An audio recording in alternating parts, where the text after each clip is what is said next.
Oh, probably would help if I fucking unmuted my microphone. We're Starting so off strong. good at this. It's been a busy week. It has been a busy week. Oh boy. It's been a fucking week, man. It's been like a busy month and a half. It's been a gods. Oh, God. It's still like only an 8th day in November. Oh, hey, Ragnar! Thank you for summoning a curiously attractive fish man. Perfect of Neptune's creatures. Rikuo, I know that guy. Thank you, my friend. Oh man, how you doing, Ragnar? Thank you for coming on by, and hope you're also having a terrifyingly pleasant time zone. Welcome in.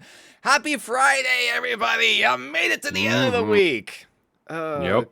Give yourselves a pat on the back. You deserve a break. I think we all need a fucking break after this week. Yes. Yes, we do. Been good so far. How about you? Doing all right? Doing all right? Welcome on in. Blues, hello to you as well. Welcome on in. Hope you're also having a terrifyingly pleasant time zone. Yeah, there was like one instance where it's like, I have this thing where it's a channel point redeem for it's like a gacha thing, but with horror characters. Okay. There was like one evening where there was like multiple different pulls of Rikuo in a row, and I'm like, what the fuck is going on?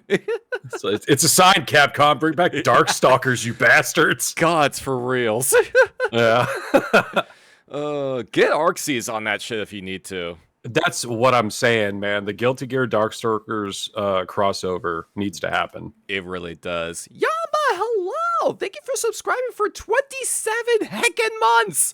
Oh yeah, winning sons! I think we are. Blues, thank you for summoning the alligator people. I don't know why that one didn't work. Twitch is silly with that sometimes. Yeah, no, my alerts break all the fucking time. They play like half clips and shit, and I'm like, well, I'll just act the rest out. Fuck it. Yeah, there you go. Well, welcome on everybody. It is our makeup. This is our makeup cemetery cinema stream. Yeah. This was originally supposed to be in October, but I ended up getting fucking sick. So it's okay. You and everybody else got sick in October. Geez. Everybody but me for some reason. And I'm not even dead, technically. So, God, I don't know what happened. It was like, apparently everyone was feeling it. Jeez. Yeah. But how are you doing? This is your first time over at the cemetery, Grimm. So long overdue. Very much long overdue. Yeah, I gotta give you shit for that, man. What the hell? I thought we were friends. Look, social anxiety is a bitch, all right? Oh my god. I was like, I had you on for the horror show for Christmas, and we did Santa's sleigh. You'd never seen that before. It's Bill Goldberg just killing people. His fucking experience. Yeah, and then I was like, yeah, we should hang out sometime. And then as a fucking joke, I sent you the Abomination. I was like, he's gonna hate this. He's never gonna. And then it became like a meme for a week, and I was like, my god. And you're like, actually, I really like Manos, and I was like, I don't know if I want to come over. Like, every time I bring up Manos in your presence, you just lose your shit. It's one of those things where it's like I can watch like the MST3K version, or I can sit there and riff it with other people. If I can't sit down and unironically watch that fucking movie because I'm just feel my brain trying to escape out of one of my ear holes. It is absolutely a group watch. It is absolutely a group watch. I love introducing that dumpster fire of a film to new people and everyone watching it just like, what the fuck is this? Yeah. Well, if you ever want some more shot on Shidio, I've got plenty for you. You mentioned another one that I've been meaning to get to at some point called Wood Chipper Massacre, I think it was. Yeah. Okay, so it's basically shot on Shidio. Don't tell mom the babysitter is dead, but with a wood chipper and no budget. Like, God. That sounds brilliant. It's not. It sucks, dude. Like, I mean, like, it sounds stupid, but it sounds like brilliant in like the most holy shit. This is actual trash kind of way. Yeah, it's an experience. Not just I'm not sure if you want to have it, but you do you. It's your channel. Gonna be going to a Viking festival tomorrow with a cousin. Have to do it for a homework assignment, but we're gonna be being chuckle fucks a bit. Hey, yo, Viking festival sounds fucking amazing. Hell yeah. I've not been to one. You know the food's gonna be good. Oh, absolutely. Yeah. We watching Manos? Not this evening. No, not this evening. Do you see me standing here? No, we're not watching Manos. Like, I feel like if we do, Grimm would find a way to kill an undead being. Just out of spite. No, it's just like I would just like hang up. Like that would be that. Just leave the call. You just get the doop like. Can it top the time someone has watched Goth? Oh my god, I still feel so bad about that. I actually feel bad about that one. Oh no, I was on a friend's channel and she messaged me saying like, Solid, give me a shitty movie to watch. Okay, and just what's going on? Okay, how about this? How about this one? Good. And it's just that shitty goth film that's just, it was bad. And when it got to the sexual assault portion that I didn't know was a thing, and I was just like, avert your eyes, children. Yeah. So I had something similar but very different happened. So you know 13, right? The movie 13? No. 13, the VTuber, the artist. Right. Yes. Right. Okay. So he hits me up one day, says, and let me do my best 13 impressions. Like, hey, Grimm, I saw this. Which sounds just like my Astaroth impression. So just generic Nathan Explosion Man.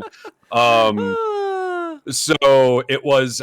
He's like, oh, I saw this really dope monster thing on TikTok, and which should have been my first. It's like you saw it on TikTok. We're not watching it. Man. But he sent me the link to, he wanted to watch this movie because he watched this really like amazing effects sequence on TikTok. And I was like, all right, dude, that's fine. Like I didn't have anything going on. Sure. Fuck it. And so I get the movie and then Emot comes on with us and we're sitting there watching it. It was the most boring, dumb piece of shit. And the only effects monster scene in the movie was that like 2-minute scene that was on TikTok. Oh no. And the rest of it was just a bunch of stupid bullshit about bolts, and we have never let him forget it. He's not been back on the show. It's a film called The Resurrected. Is what it was called. Yeah, okay. It's absolute shit. Oh my god. It's about like there's just like they keep talking about boats. And it was literally one of those films where I was just like watching it, it was just super quiet. And I was like leaning back in my fucking chair, just do something, movie. Oh my god! It's like it's worse if a movie. It's like if a movie is bad, it's one thing, but if it's like boring on top of that, that's like the worst combination ever. Oh, it was. They just wouldn't shut the fuck up. I don't even understand what the hell they were talking about, but they weren't interesting characters. So on top of everything else, I didn't give a shit about what happened to these people. Oof. More so than normal. So. Oh my god. Varog, thank you so much for the raid, by the way. Welcome on in, and thank you for shining out, Yamba. Ooh, how was Gotham Knights? Hope you had a good time with that game. Welcome on in, Raiders. I am Sawin. I am a Wraith VTuber. We specialize in horror adjacent video game playthroughs. And I'm joined by Grimm this evening, the slasher VTuber, and it is Cemetery Cinema this evening. How y'all doing? Welcome on in. Yeah. And we're not watching a slasher movie. So, yeah, we're not watching a slasher, which is actually ironic. No. Yeah. So what we're gonna do first is while people file on in is we're gonna do our usual watch of some spooky videos while people kind of get on in, get comfortable, get all their concessions and whatnot. Speaking of concessions, I've got beer of the evening here. What'd you say you were drinking, Grimm? Johnny Walker Black Scotch. Yeah. Let's go. Yeah. I got my triple barrel Big Bad Baptist Stout drink. Aged in whiskey, rum barrels with cacao nibs, barrel aged coffee beans, and barrel aged coconuts. It's pretty good, actually. That sounds like a dessert beer. Like, cheers. Yeah, there we go. Good shit, good shit. Man. Play with my siblings so we all pick a sidekick and ramble about Batman comics. Ooh, yo, that sounds like a really fun time. Hell yeah, dude. Oh, man. All right, so we're going to watch some Nuke's Top 5, and you said you hadn't seen these yet, have you? No, I never heard of this, so I'm interested to see what it's all about. Yeah, some of the episodes get very interesting. Some of the episodes are kind of meh, but we'll see. This one might have some interesting stuff. The titles usually get pretty silly, like well, okay, yeah, some of the like video titles are like 10 creepy videos to make you poop your pants or something like absurd like that. Do they have the like YouTuber thumbnail face, or it looks like they're like screaming and shitting and coming and throwing up, like, or they're making that dumb fucking face they all make? Not quite, like, no. It's okay, well, that's like, good. That's a point in its favor, because I hate that. I can't stand that. Every time I see those, I'm like, you look like such an asshole. Why are people still doing this? Yeah, I subscribe to a couple of people on YouTube that do that stuff. I'm just like, yeah, I know what you're doing. I know you're playing to the algorithm and whatnot, but it's still like, yeah, but like everybody does it, and it's like it's something that those fucking douche tubers started. So like I hate to see people that actually have talent and stuff like having to jump on the bandwagon with it. Yeah, same. It's fucking YouTube, man, and YouTube hates horror content creators. So do don't what you even gotta get me started about that. All right, let's go ahead and get this started, shall we? And let me know if it's like too loud or anything like that. Oh, I can adjust it here, dude. You're He was good. busy working in his office one day when his son came running in and seemed very upset. The boy claimed that, quote, a man was moving there we go. things It gets really in loud. the other room. Okay. The boy into Gideon, the living room hello. to find Welcome on things in. How you scattered doing? all And across Vlad, the hello floor. to you as well. So welcome, he welcome. checks Hope the you're also security having cam to see terrifyingly pleasant just time what zones. happened. Yeah, anything What for he clicks. finds chills him to his core. Oh, to his core, you say? To his core. No, like the spooky thing. That's clearly fishing line. Come on, dude. Yeah, I thought I saw that, and I was like, wait, hold on. Yeah. No. No. So yeah. Those goddamn ghosts always rearranging your kitchen. Damn. He's just. Oh yeah, that kid looks terrified. Yeah. Yeah. He jumped on it. Yeah, this is what I mean. Like, someone. Oh, just fuck you, pillow. What the fuck, dude? Yeah, this is what I mean. Like, some of these are like. It's a cat bed. Yeah. Like. What the fuck? Why did they have to blur out the art? Like, was it nudity? Does he just have porn on his wall in his living room? Actually. Like, for you get an idea of what it actually is, and it's like, yeah, it'd be easy to tell, but it's like, wonder if it's some kind of like non-public domain art that they don't want to have to worry about crediting something for. The living room floor, all by themselves. Yeah. The seemingly annoyed little boy rushes over to the I mean, the objects, fucking camera even quality is starts gonna cover it picking up the dog anyway, bed and so. throwing it back to the Yeah, floor in a lot of these frustration. are like The dog bed then barely aggressively slides 480p back towards recordings him, from knocking him security. Hold on, cameras. hold on. The little boy He just said lands the right on dog soft bed bed. aggressively slides back towards The him. boy sees and he feels bad that, I don't know if I'd call that a man aggressive. was moving things. Could Yeah. some dark presence be haunting their home? I like the kid's reaction of just like chucking it. Glitches Yeah. in the Matrix.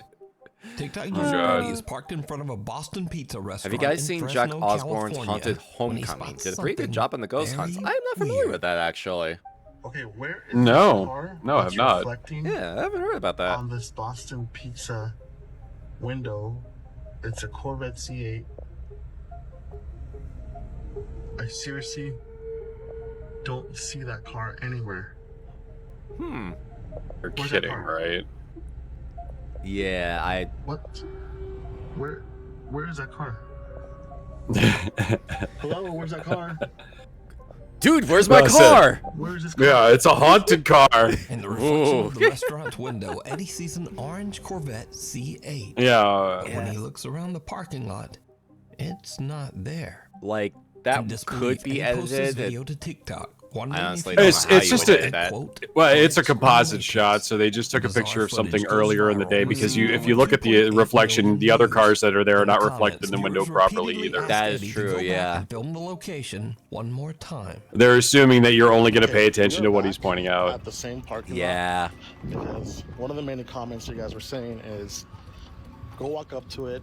The car is either inside of the pizza parlor or it's a wrap on the window. I'm gonna try to avoid eating Let's check it out. popcorn directly into the So I'm walking microphone. to it right now. Yeah. If you look at it actually from this point of view, the reflections look kind of accurate. Kind of accurate? How does a reflection only look kind of accurate? There's a Yeah. pizza place. There's a white car reflecting. That's right here. Okay, but this is And, like the there's, next like, day, no car bro. in there. Yeah. Like, those aren't the same cars that were parked there. This time the shot window accurately reflects what's right in front of it. The orange Corvette on, man. is no longer there. Yeah, Cut like to another I would video rather you were showing me orb Glitch in the footage, Matrix. you know? there you go. Yeah. In Nashville, Tennessee, a woman's friends tell her to quickly grab her camera and hurry outside to check out some very bizarre activity going on in the night sky. Moon discharge? Grab my camera, so I grab my phone. Yep. Moon was changing colors.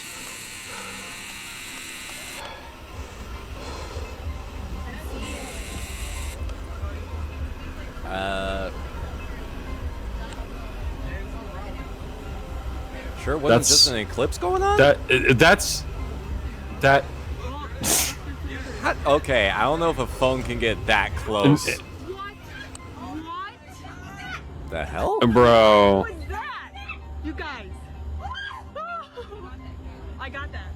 I got that. Oh, it's just your neighbor's moon bug zapper. Yeah. And then suddenly seems to just discharge some kind of electricity. Spectators Yeah, it's to the called shocking event called knew that After they witnessed Effects. everything Like, Yeah. Cover-up, aliens, Yeah, and and saying of everyone course, was maybe outside, but I didn't even hear a much of a glitch in the commotion. Matrix. But whether Yeah. it's a glitch, aliens, or maybe just a really good fake, no, I'm pretty Yeah. sure if the moon was discharging lightning, more than just you would have noticed. back in 2015, Candace Gardner and her Alright. husband attended a Halloween party at an abandoned and allegedly haunted prison with a Oh. dark history. Why would you do It that? was a huge mistake. Candace Oh? says that the entire night at the party, she felt like something was watching her. And ever since that night, Yeah, strange scare things have been actors. happening Oh, in Candace's home. That's what Just they're the paid to moon's do. time of the Believes that a month. malicious entity Yeah, right. followed her home from the old prison. A dark spirit that intends to harm her and her family. Soon after the How do you prison know trip, that? Candace begins to Yeah. experience unexplained activity in her home. Lights flicker on and off at night while Candace and her husband sleep. That Doors in the cat's house enthralled. open and close on their own. Uh-huh. But scariest of all, the spirit begins to aggressively throw objects at Candace. Okay, what? Let's see this. Hmm? What? The hell? Somebody's sitting on the floor throwing shit at And the these ceiling. frightening incidents continue to escalate, as it seems Okay, for that the what? entity For one wants to thing- seriously hurt Candace. What is that? Oh, jeez. Another. Oh, it's a kitchen knife. Yeah. There was like another. There was a different clip that someone was recording where, and then they just like recorded a kitchen knife While like Candace is flipping sleeping, itself, she and it starts like to wake perfectly up with embedded painful, itself, violent laid attacks. down into the. Yeah, I saw that. Yeah, I saw that And one. She says she caught proof. So late one night, Candace and her She got husband fall proof. asleep while watching TV on the couch. As the couple Just throwing sleeps, around a the phrase CCTV "glitch in the camera Matrix" the on room anything now. captures something Apparently. absolutely horrifying. Your feet are itchy? Oh, she's lifting her leg. Mm. How is this Damn. horrifying? Exposed feet for free. Uh-huh. she a contortionist?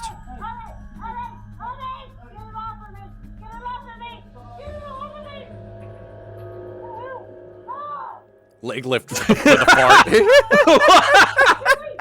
What? Bro. What is happening? I see the ghost of a watermark for the channel. That's the only ghost I see. Is she laughing? Yeah, she's laughing. Appears to get grabbed and twisted painfully into the air by an invisible force. Yeah, she's just doing sleep yoga. Like, who There you doesn't go, do yeah. that? Yeah. But all he can do is grab her leg and pull it back. Eventually, he manages Why to go free to a Halloween Candace's party legs out of from prison? Well, the one at the whatever abandoned is pulling daycare on it. was sold out. Candace is Yeah, right. sobbing in pain and fear. Oh, Now, I have to oh say that yeah, after mini watching seizure. this Yeah, footage and hearing possible. Candace's desperate pleas Possible? for I don't know help, if seizures this kind of get you in video that is kind of position, very but compelling. But do you believe that a dark entity followed Candace home from the prison and is now No, I don't. violently following her home? Let me know. Generally, spirits can't follow you As for unless you Candace, take she something, says and if that she her took family something, still it's her own experiences dumbass fault. terrifying But I Yeah, also haven't exactly. seen anything that to is this like day. full-on fucking We like need proving to scary me. videos, So if you Yeah, see yeah. one or you have one, We need scary videos. Please We help need us. videos. Yes, I need content. Oh. August 2021, an unexpected footage. flash flood swept through downtown Omaha, Nebraska. At around 10 Oh, p.m., geez. Tony Liu and his two friends are relaxing in his apartment and watching the weather reports about the flood. They decide to take the elevator down to have Wow, a look at that's the a hell of a city fucking weather streets for report. Like themselves. blue screen. It was a very bad idea. Let me see your best moose impression. oh well. Oh, that's okay. That's just terrifying. Yeah. Why? First of all, in that event, if the first floor was flooded, the elevators would have shut down. Yeah. And if they didn't, then you've got like the best lawsuit of your life Oh, very much so, against yeah. whoever the fuck owns that building. Causing the elevator to malfunction and trap them inside with the rising water. Once it got towards kind of my neck, chest, that's when I kind of, okay, like, I could possibly die in here. The water continues to Yeah. flood in, filling This the isn't really a elevator to the paranormal, point but that it's the more three like friends a can barely keep their survive head above situation. water. Yeah, it's Tony more like a is when there's panicked and extreme makes an weather in emergency your phone home, call stay to away his from the roommate, windows and don't get in a Damon's fucking elevator. He's downstairs to try to help his trapped friends. I told them, hey, I'm gonna die in here if you guys Yeah, don't come time to and sue. try to do something. We went Yeah. down into about shoulder deep water and just tried pulling it apart with everything we could. We had to get them out or it could have been Oh frozen. yeah, no, being stuck in a elevator, like slowly getting filled with water, absolutely fucking terrifying. Yeah, man. From what could have been their watery grave. I mean, But, there's like, a maintenance hatch in the ceiling, so but Not surprising. You have Still to- not a fun Tony situation, Liu yeah. says that this was the Yeah. scariest thing that has ever That's why it's not happened to top him. 10 scary ghost videos. I mean, fair. Honestly, I would say Yeah. this is number one, the most scariest thing in my life. Yep. yeah, and now I live here for free for life. Gods. Watson. The Rainbow Fountain and Grill in Carrollton, Texas was built back in 1924, and before it became the popular local soda shop that it is today, it was home to a pharmacy and a medical office. One of the doctors who frequently worked out of the building was Dr. Robert Blackburn, who was Lived with famously real known for spoopy bringing shit. his These are cute just little silly. dog Oh yeah, Watson like along with him some of these everywhere, are even very to much patients' either houses. It is said stretchy that and Dr. like Blackburn's grasping at loyal straws, little or dog just Watson clearly still edited, haunts but they the play it building up. That's like, to this ooh, day. what is this? Over the Yeah, years, like the workers and haunted customers Dayglow have orange claimed to have Corvette. had Like, Yeah. come on. strange experiences with the ghost of Watson the dog, saying that they could actually feel the spirit of the little dog Ghost dog. jump right up on their legs.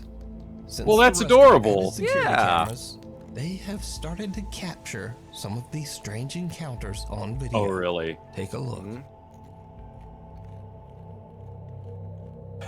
Just falls down and instantly starts getting chewed on. Gods, imagine What? the feeling of being peed on.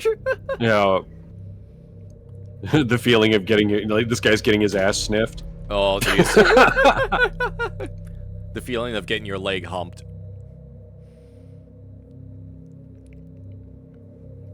A new mortal has found the Undead Lord, thank you for the follow. Welcome to the spooky zone. Hell yeah. CCTV footage shows employees and visitors getting nipped at the ankles or even scratched by something that they can't see. Now, with so many people experiencing the exact same phenomena, and with all of it caught on camera, it makes you wonder whether the spirit of little Watson the dog is still hanging around the old soda I mean, I do shop, like the idea of a scaring the little patrons, ghost dog just perhaps hanging only trying to around. find But Just like fucking with people. Yeah, Like- exactly. in a flash. Oh, thank you for the posture check. Oh, I've seen this one. It's where the drunk guys try to open the door with a pizza cutter and one of them falls over. Sometimes the Wait, for very real? No. scary I just love that video. Two guys are just goofing around, but then, like a bolt out of the blue, fun time is over. Do some pranks on people, boy. Fuck are these idiots doing? Jeez. A sudden, very close lightning strike rips through the clouds and scares the living out of It's just a them, lightning sending them strike. running inside in terror. God said, you're done being outside. Slow warning. Axel Loza frequently Virgil's explores music caves starts and playing. tunnels in the woods of Colomos, Mexico. After finding what seems like evidence of witchcraft in one of those caves, That rocks a Axel penis. believes that some dark entity attached itself to him and now follows him wherever he goes. One day, in the strangest place, a public restroom, Axel starts to hear bizarre sounds. He tapped his foot and the ghost of a penis came through the wall. Like something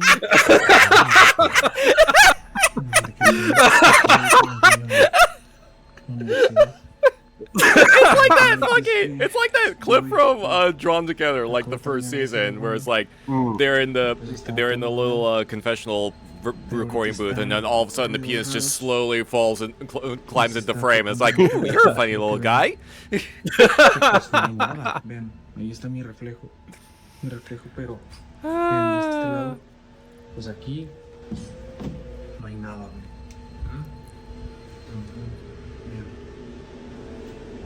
Yeah. Aquí tampoco hay nada. Someone needs to clean that floor. That's all I know. Can we God, get the for ghost of real. a janitor in here? For real. The ghost glory hole gives the best head from the dead.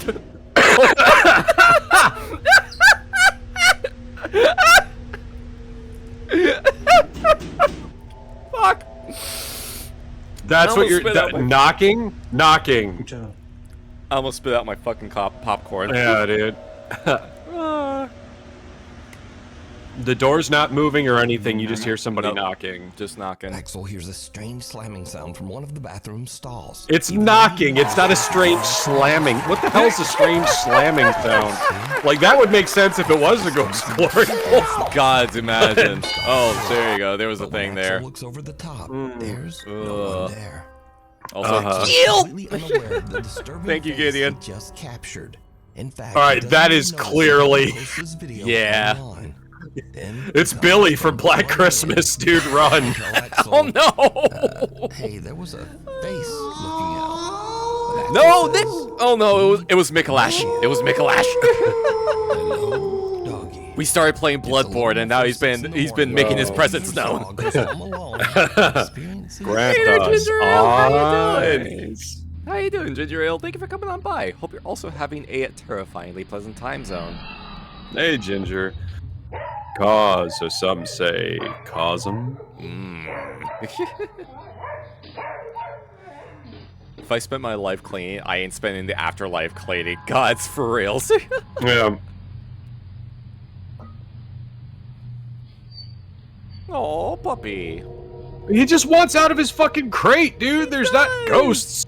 The camera captures the sound of an unexplained voice whispering, hello, which seems to send the dog It right did? into a panic. I didn't catch it. Oh, there it is. Oh, so somebody standing off camera whispered hello at the dog, who was already Possibly, yeah. upset. Like, oh, I saw an orb. You saw that orb, right? Oh, I think I caught a glimpse of it, like at the end Yeah. there. Recording. It totally wasn't a bug or anything. Experienced anything like this in his house. Having a chill day. Hey, good on you. Good on you. It's good to take it easy. Yeah. What do you Oh, think yeah, this man. voice I know, is? right? Let the dog go. What do I think it is? I think it's the person that made the video. Mirror, mirror. Okay. I I love how stupid people are. Oh, They're like, they don't even, we've regressed historically. Like, people don't understand mirrors anymore and they're amazed. God. Like, you see them like putting paper up to it and then filming it from the side and be like, you can't see my hand. It's like, no shit, idiot. And some of the toys' responses. How does it work? I think Yeah. I feel like it I know it probably wasn't their intention, but it's like it started with the fucking Insane Clown Posse song. It was like, magnets, how do they work? What happens next is truly disturbing.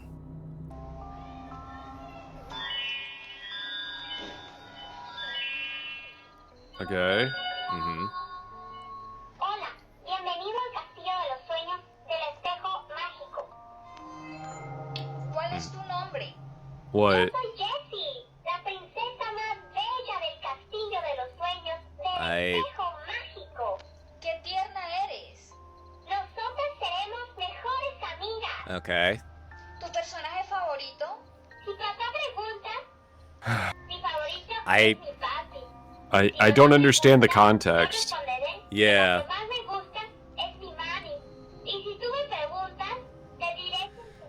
I mean, it's a cool little kids station. Yeah. The mirror says that its name is Jessie, and it gives oddly specific answers to the mother's question. Okay, so you recorded this, pre-recorded this? Like, come on. From the toy and store it in the barn behind the house. Years It's possessed, pass, and yeah. the family forgets all about the toy until they start to hear a strange little voice coming from the barn in the middle of the night. Edgar says that Is the it voice just turn it sounded on? just like the mirror toy and was saying things like, "Come play with me," followed by a sinister little giggle. There's lore He posted his with not video in sleeping story to between or TikTok, facing the mirror, and but these things videos got are just like, oh, weirder. is there like Because something you like see, that? some viewers Like not commented sleeping in that front of they a had mirror? the exact same mirror toy, but they said that their mirror. I don't know anything about that. It's a similar like superstitions with like having your picture taken and stuff like that. Okay. Like it's old Eventually, he searches stuff, out the but mirror in the family I don't. I wouldn't know. I'm specifically talking about people being like not understanding how light refraction and mirrors work. Yeah. And just like being amazed. La neta no creo que prenda, pero bueno, a ver, vamos a calarle. Imagine if they had Furbies, they would shit themselves. Oh gods, not the No, yeah, Furbies. those fucking things like just went off. Yeah. When they wanted to. How you doing, Sheru? Thank you for coming by as well. Hope you're also having a terrifyingly pleasant time zone. Gracias, amigo. Me da gusto. No tengo Yeah, fiesta, I ¿tú have a tienes? hard time believing that these weren't pre-recorded. Ay, vas y chingas a tu madre. Edgar says that at this point he's just done with the It's like, mirror. fuck you. He says he threw it out with the trash. That's not exactly what Chingato Madre translates into. It's like go fuck your mother. Oh. An antique collector says he stores all of his collectibles in a local storage unit. But lately, things have gotten a little strange. Fastbones, thank you for the He says hydrate. that he started to get odd complaints from the staff at the storage facility.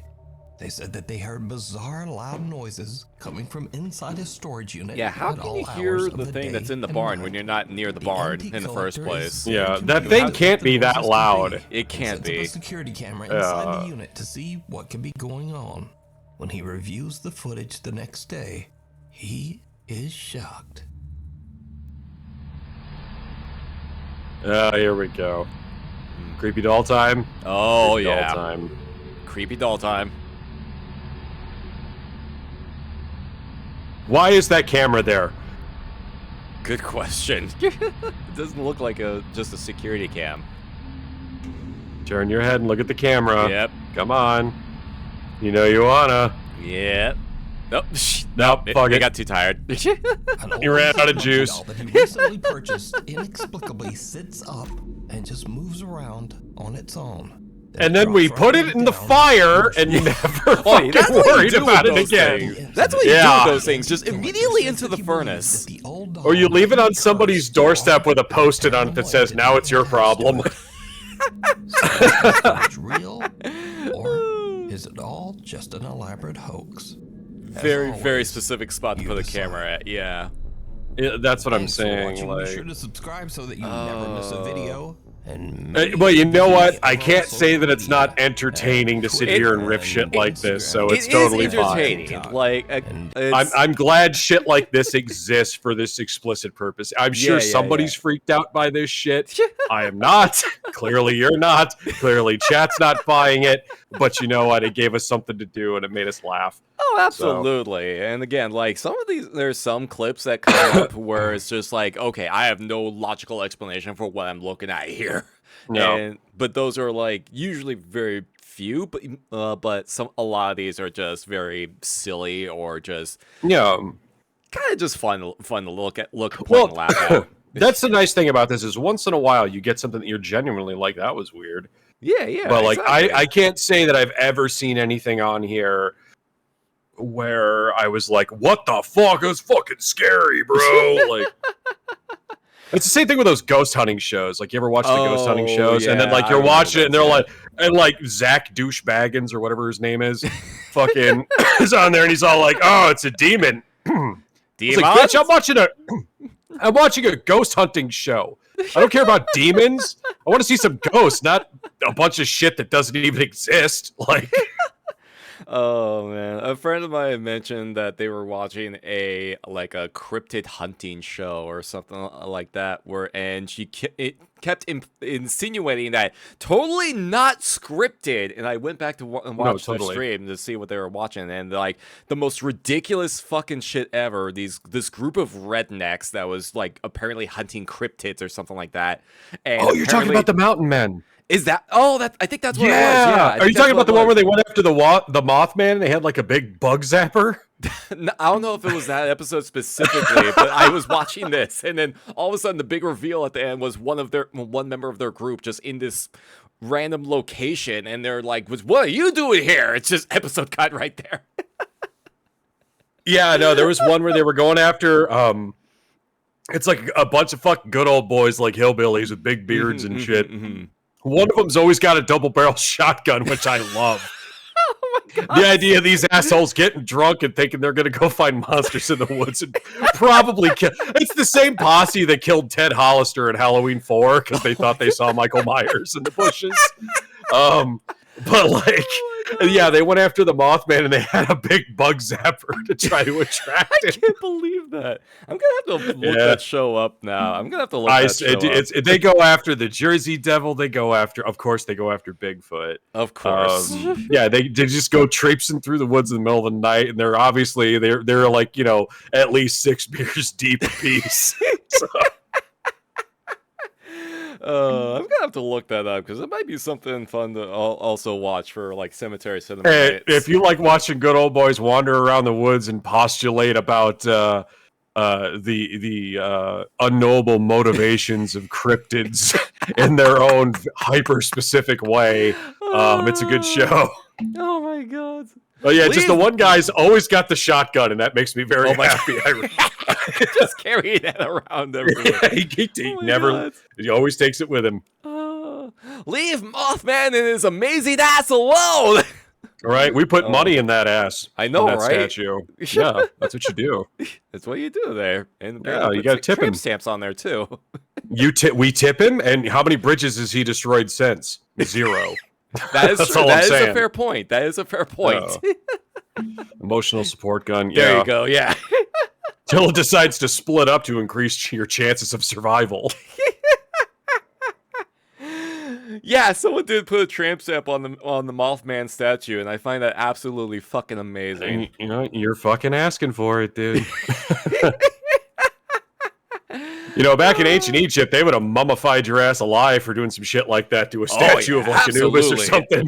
Absolutely. Let's bring that back. Let's pull people's brains out and put them in jars with hooks. Like, oh God, yeah, for like full for embalming? defacing cryptid statues. Yeah. Oh, jeez, amazing. Yeah, man. All right. Well, I'm glad I could introduce you to Nuke's top 5.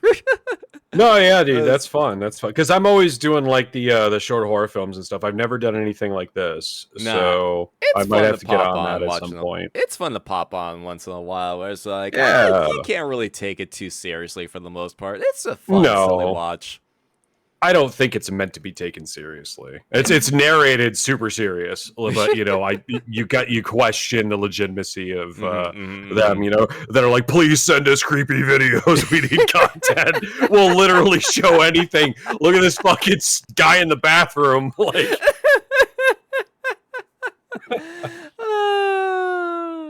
it's not defacing. They saw he has one, and statue needed updating. Yeah. Oh my God. Yeah, they put one on Leon Kennedy. Mothman was next. Like, I mean, to be fair, Leon Kennedy rocks it pretty well. Yeah, Mothman comes home from college to his moth parents, and they catch a glimpse of that at Thanksgiving. Oh, man. All right. I believe it is time we move on to our feature presentation for the evening. Yeah. So we are going to be watching another William Castle classic film. This one is actually the third of the collaborative efforts between Castle and Vincent Price, the previous two being Macabre and House on Haunted Hill. Yeah. And I found this one like very interesting from the historical standpoint, because like Castle is known for his gimmicks and whatnot, and the way they set this one up in particular when it was originally running was like it definitely encouraged audience participation to the fact where he was actually like had hired actors in the theater like taking part, like, because the main gimmick of the film is like you have to scream as loud as you can, otherwise you have to scream for your lives. Yeah. Well, the really interesting thing about William Castle is he basically like came from nothing. He was an orphan. He lost both of his parents very young. He was raised by his sister, and he like basically sort of dropped out of school when he was 15 and started working in theater, and he got noticed by somebody at Columbia. Really? Just because he was like a modern day carnival barker. He was like the best hype man around. So they gave him a job and gave him a chance, and when he got into producing and directing with like Macabre and House on Haunted Hill, and then the Tingler, and then 13 Ghosts, of course. He was very much like, you know, he was that guy that came out and made those little like weird PSAs before these old horror films. Oh yeah. And he was infamous not only for his gimmicks, but for like his actual like real life stunts. So for like Bug, which is one of the last movies that he like produced or whatever, the main cockroach for the film was a cockroach named Hercules. He had a name. Oh man. And he had like a $10 million insurance policy on him. Wow. Yeah. Like he always, like, William Castle was always doing this crazy shit for his movies. And of course, he was the great pioneer of gimmick cinema, which would then later sort of like transcend and, you know, sort of evolve into 3D, like anaglyphic 3D. And that started because, I mean, like in was it 13 Ghosts? The gimmick for that was Emergo, where like they had a skeleton on wires and stuff would come down and go towards the audience and freak them all out and shit like that. And, you know, nobody would know. And then with the Tingler, we have Percepto. So there were certain seats in the theaters that were wired to vibrate at certain points when the Tingler was on screen, or, you know, during a certain intermission break that I don't want to spoil. So it would give people the idea that the Tingler was under your seat and freak people out, you know, that be triggered during scares at certain points in the film. And then, of course, there's 13 Ghosts, which is Illusiono, which was the precursor to the anaglyphic 3D, which is where, you know, during these specific scenes, it would pop up on screen. You'd put on your Illusiono glasses and you could see the ghosts. Oh yeah. I would love to see gimmicks like that be brought back, because like I feel like going to the theater used to be like a social event in a way, but nowadays, well, I think the pandemic kind of like messed with that a lot. But nowadays, it's like, well, for one thing, it's expensive as shit to go to a movie. Oh, it's so goddamn expensive, dude. Like, forget about it. Yeah, but go ahead, please. Yeah, sorry. A lot of theaters like push the IMAX 3D or whatever shit like that, and it's like, it's not. It doesn't work with every film. The film has to be like designed for that in mind. Yeah, well, that was the same thing when 3D came back, and you had to wear those glasses that made the screen look like somebody turned the fucking brightness down. Yep. And then it was very muddy, and it was all post-processing 3D, so all you were getting was like a little bit of depth of field between the foreground and the background. Most films weren't even geared towards it. We're talking like the old school, and like Friday the 13th Part 3 in 3D. Watch that movie in 3D, they're shoving shit in your face the whole movie. It's great. That's one of the best 3D movies ever to watch, Friday the 13th Part 3. But like, yeah, this modern trend of 3D, and you remember they were pushing 3D TVs and shit like that. Oh and it's god, like, I hate that shit. It was so bad. Like, Nintendo got in with the fucking 3DS, and like all it did was kill your battery in an hour. Yeah, at the very least, you didn't need glasses to do the 3D thing. Like, it was a cool little gimmick, but it didn't really like sell consoles or anything like that. No, and it didn't. And like the people that bought the TVs regretted it because they had a lot of problems and they didn't last very long. Because the tech just wasn't very. It didn't have a long shelf life. A lot of those TVs burnt out from repeated use and stuff like that. But we have there's a really interesting legacy with William Castle. Robert Zemeckis, like Back to the Future, all those big hits and everything, you know, the fucking Ghostbusters and all that. He founded Dark Castle. And Dark Castle was specifically a production company founded to remake William Castle's old stuff and sort of carry on this hammy horror tradition, which is they're the ones who remade House on Haunted Hill and 13 Ghosts, which are good remakes. And they were those films were also produced by William Castle's daughter, Terry. Really? So yeah, she was involved. And also one of my favorite little things about William Castle, as well as Roger Corman, who we just lost recently, unfortunately. Alfred Hitchcock was quoted as saying that the reason that he sort of took the plunge and decided to go ahead and make Psycho was because of the work that William Castle did and Roger Corman. He was sort of inspired to go towards a more like, you know, risque, schlocky direction. You know, Psycho was the first time they ever showed a toilet flushing on screen. So like it was, it was a big fucking deal. There's William Castle did a lot for genre films, a lot. And again, like we wouldn't have 3D, we wouldn't have a lot of the sort of like audience participation, even just the very idea of getting them involved, sort of like it's a concert as opposed to a movie screening, was something that he championed.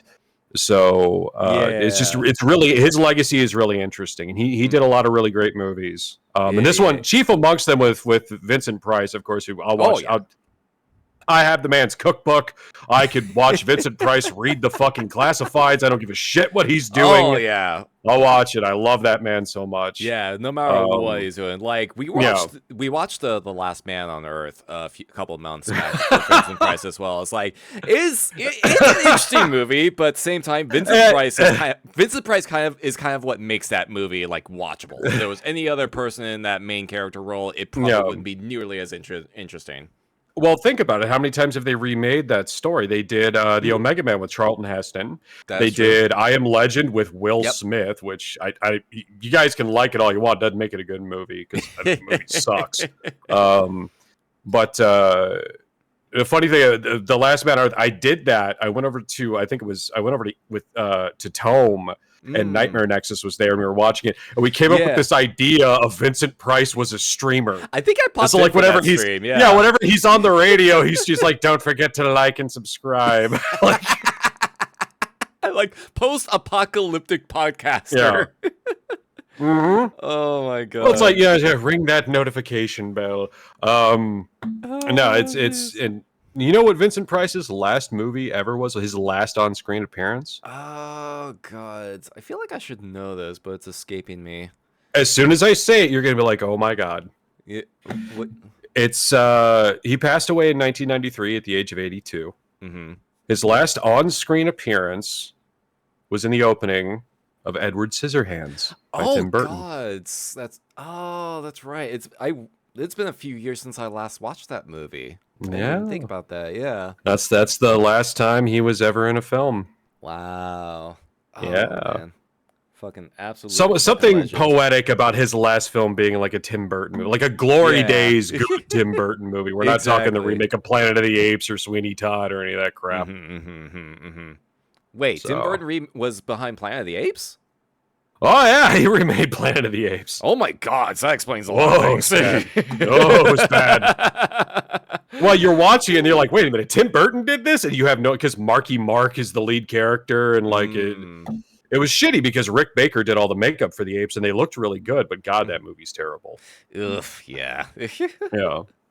Oh, technically had a death scene later on in that same film. Oh man, I'm gonna have to rewatch Edward Scissorhands sometime just so I can. There's no bad time to rewatch that. That's a good movie. Yeah. Like I know Tim Burton's like been trying to like have a bit of a resurgence lately, like going back to horror with Beetlejuice especially. Did you see it? I have not had a chance to see it yet. I've heard different things about it. I enjoyed it. It's definitely he definitely tried to go back to the original film and try to carry over what worked there. And that's what work I in some appreciate, working like some contemporary stuff just to draw in a new crowd, so I can forgive that about it. But Tim Burton had a rough patch for a while. He sort of got away. Like the last great Tim Burton movie, I would say this is the best Tim Burton movie since like Sleepy Hollow. Really? I did not really care for Sleepy Hollow, honestly. Really? Like Christopher Walken is the Headless Horseman. Which is an interesting choice of that is. I think it deviated way too heavily from the original story, and it got kind of like cheesy and little heavy, little ham-fisted on a lot. No, it did. Absolutely. It went really hard with the love story, and because I love that story. Well, I do too. I love the original, the Disney animation. Yeah, I grew up on that. Yeah, well, they used to play it on TV every fucking October. So, like, it was impossible to, the little frogs, Ichabod, and all that shit. Like, it was great. I like that they sort of redid that in his film, as like as an homage. Yeah. But yeah, no, it gets a little heavy and a little like over the top, and plus it's hard to watch Jeffrey Jones and anything, knowing that what he had on his computer. Oh no. Yeah, he's one of those guys. So it makes it hard. That's also why he wasn't in Beetlejuice. Why Lydia's dad was absent and dead. Like, well, that would explain that. Yeah. Yeah. I'm Smooch Walken as the Horseman. Like, yeah, absolutely. No. Like Christopher Walken as the Headless Horseman. Like, that's absolutely like primo. Yeah. It's hilarious because he never says a word. Oh yeah, doesn't he need to? Doesn't he need to? The thing about the problem with Christopher Walken is, as much as I like the guy, and I do, like, I'm not shitting on Christopher Walken. Full respect. He's one of those actors that whenever you see him and it's like, oh, it's Christopher Walken. Like, I don't give a shit who he's playing or who he's supposed to be. That's Christopher Walken. Yeah. Like, you can't unsee him because he's like a walking meme. Like, you never forget that's Christopher Walken. Slim music video, I think that was like weapon of choice. Yeah, let's go. Yeah. He got in a lot because he was on Broadway and he was a dancer, and he did that serious face, and they were like, you need to lighten up, Chris, because that's not going to fly on stage. But yeah, I saw a movie called, I can't remember what it was. It was some Irish horror film with Jared Harris. It was about a swamp mummy and like ghosts haunting like a family or whatever. It wasn't very good. It was kind of boring. But Christopher Walken's in it, right? Really? So Jared Harris's fiance is the main character, and she goes back to her ancestral home in Ireland. And who is her uncle who owns this place? It's Christopher Walken, and he opens the door, and you know what he says? What? He says, "Hello, I'm your uncle, Seamus. Welcome to Ireland." And is the thickest Brooklyn accent you could ever want to hear. It's like you're not even trying. You're not even like trying to do Irish. Oh my god! I can't imagine Christopher Walken speaking in an Irish accent. It's just impossible. Yeah, no, he just plays himself and everything, and it's for him that works. Other actors do that shit, and you're like, this bitch can't act. Like Jai Courtney or fucking Chris Hemsworth. You're like, oh, it's Chris Hemsworth. I know because he can't act, and I don't believe anything he does.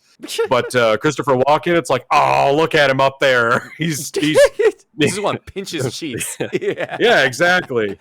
Oh man. All right. Yeah. All is basically like, this is something I've been wanting to get to for the Tingler has been something I've been wanting to get to for a good while now because of that legacy. And it's like the more I research in on it, and it's like, yo, this would have been like a fucking banger to watch in theaters back in the day, just for the interactive experience.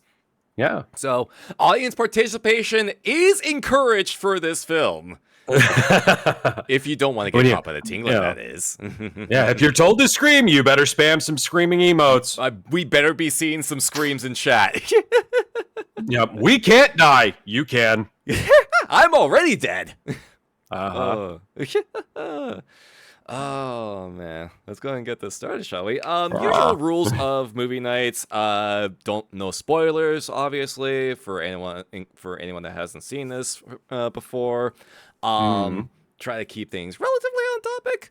And just have a good time. Yeah. I'm going to riff this. I just hope you know that. Nah, that's perfectly fine. Yeah, there he is. Castle, Yay! the motion picture you're about to see. I feel obligated to warn you that some of the sensations, some of the physical reactions, which the actors on the screen will feel. Yo, kids, let's rap about marijuana cigarettes. Oh my god. By certain members of this audience. I just love how serious he's being with this. Well, some people are more sensitive to these mysterious electronic. I know, I guess it kind of like sells the idea of it. Oh, fuck. Now I have to look up. There was a film, I think he did it.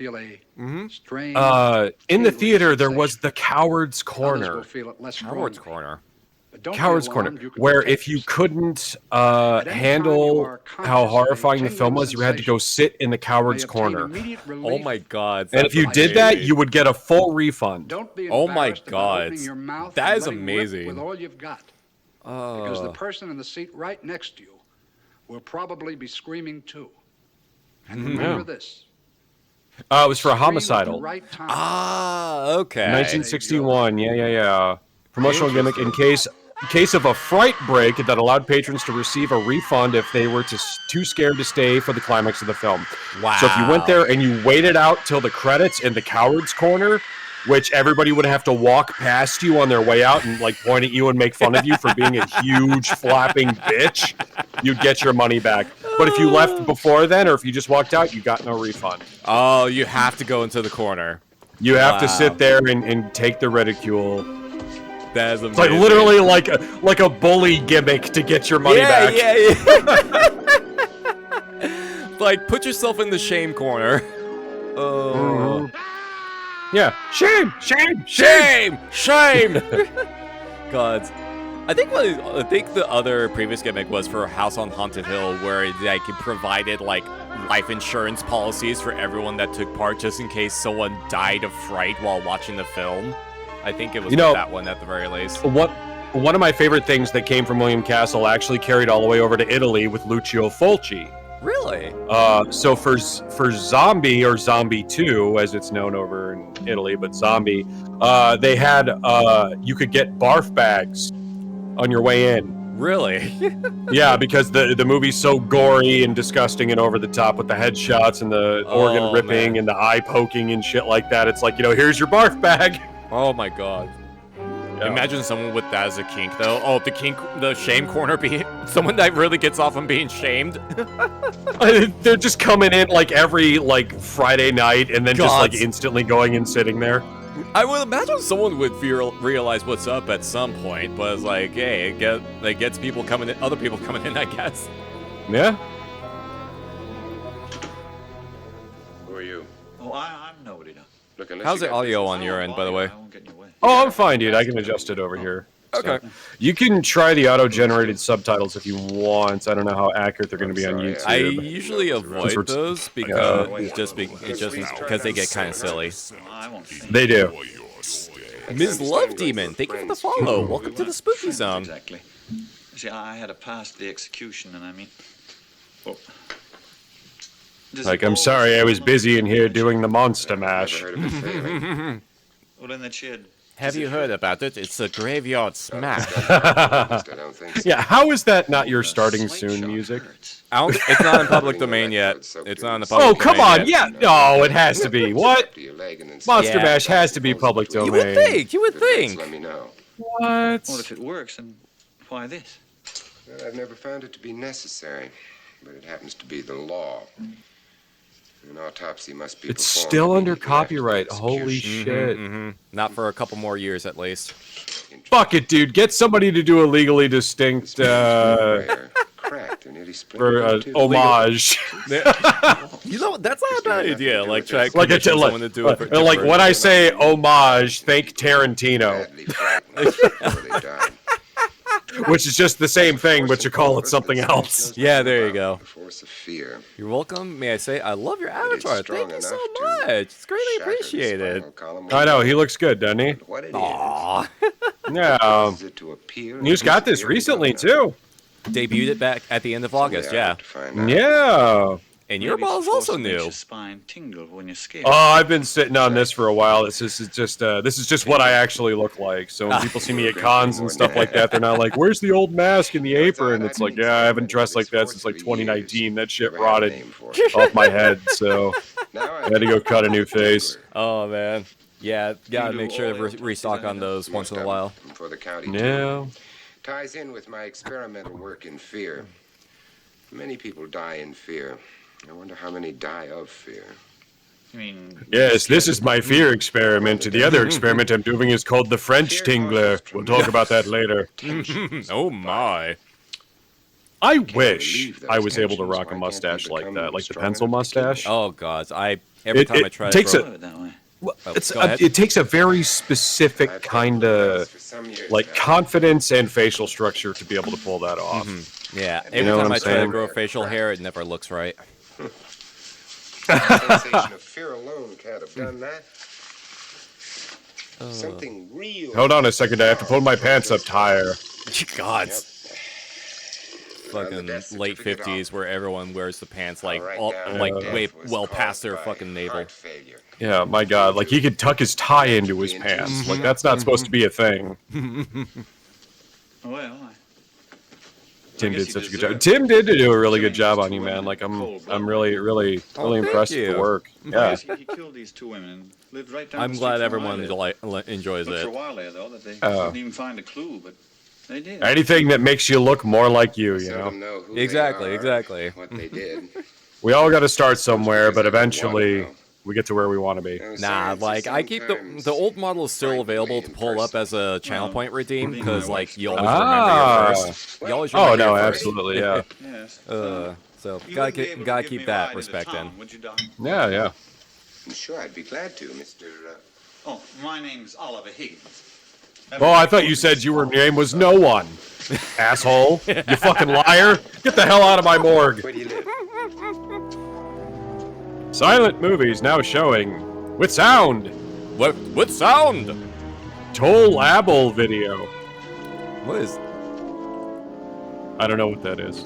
I don't know either. Mercury Trust. Yo, they just sell mercury there? Right? It's just a bunch of broken thermometers.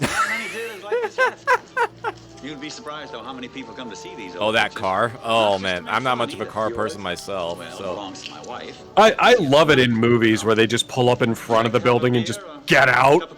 Like they're not gonna get fucking towed like in 2 minutes. Yeah. Yeah, like if only life worked that way. If only I was the main character and I could park wherever the fuck I wanted. God's for reals. I'm going upstairs and make some coffee. Oh, that's right, because like the female lead is deaf and mute.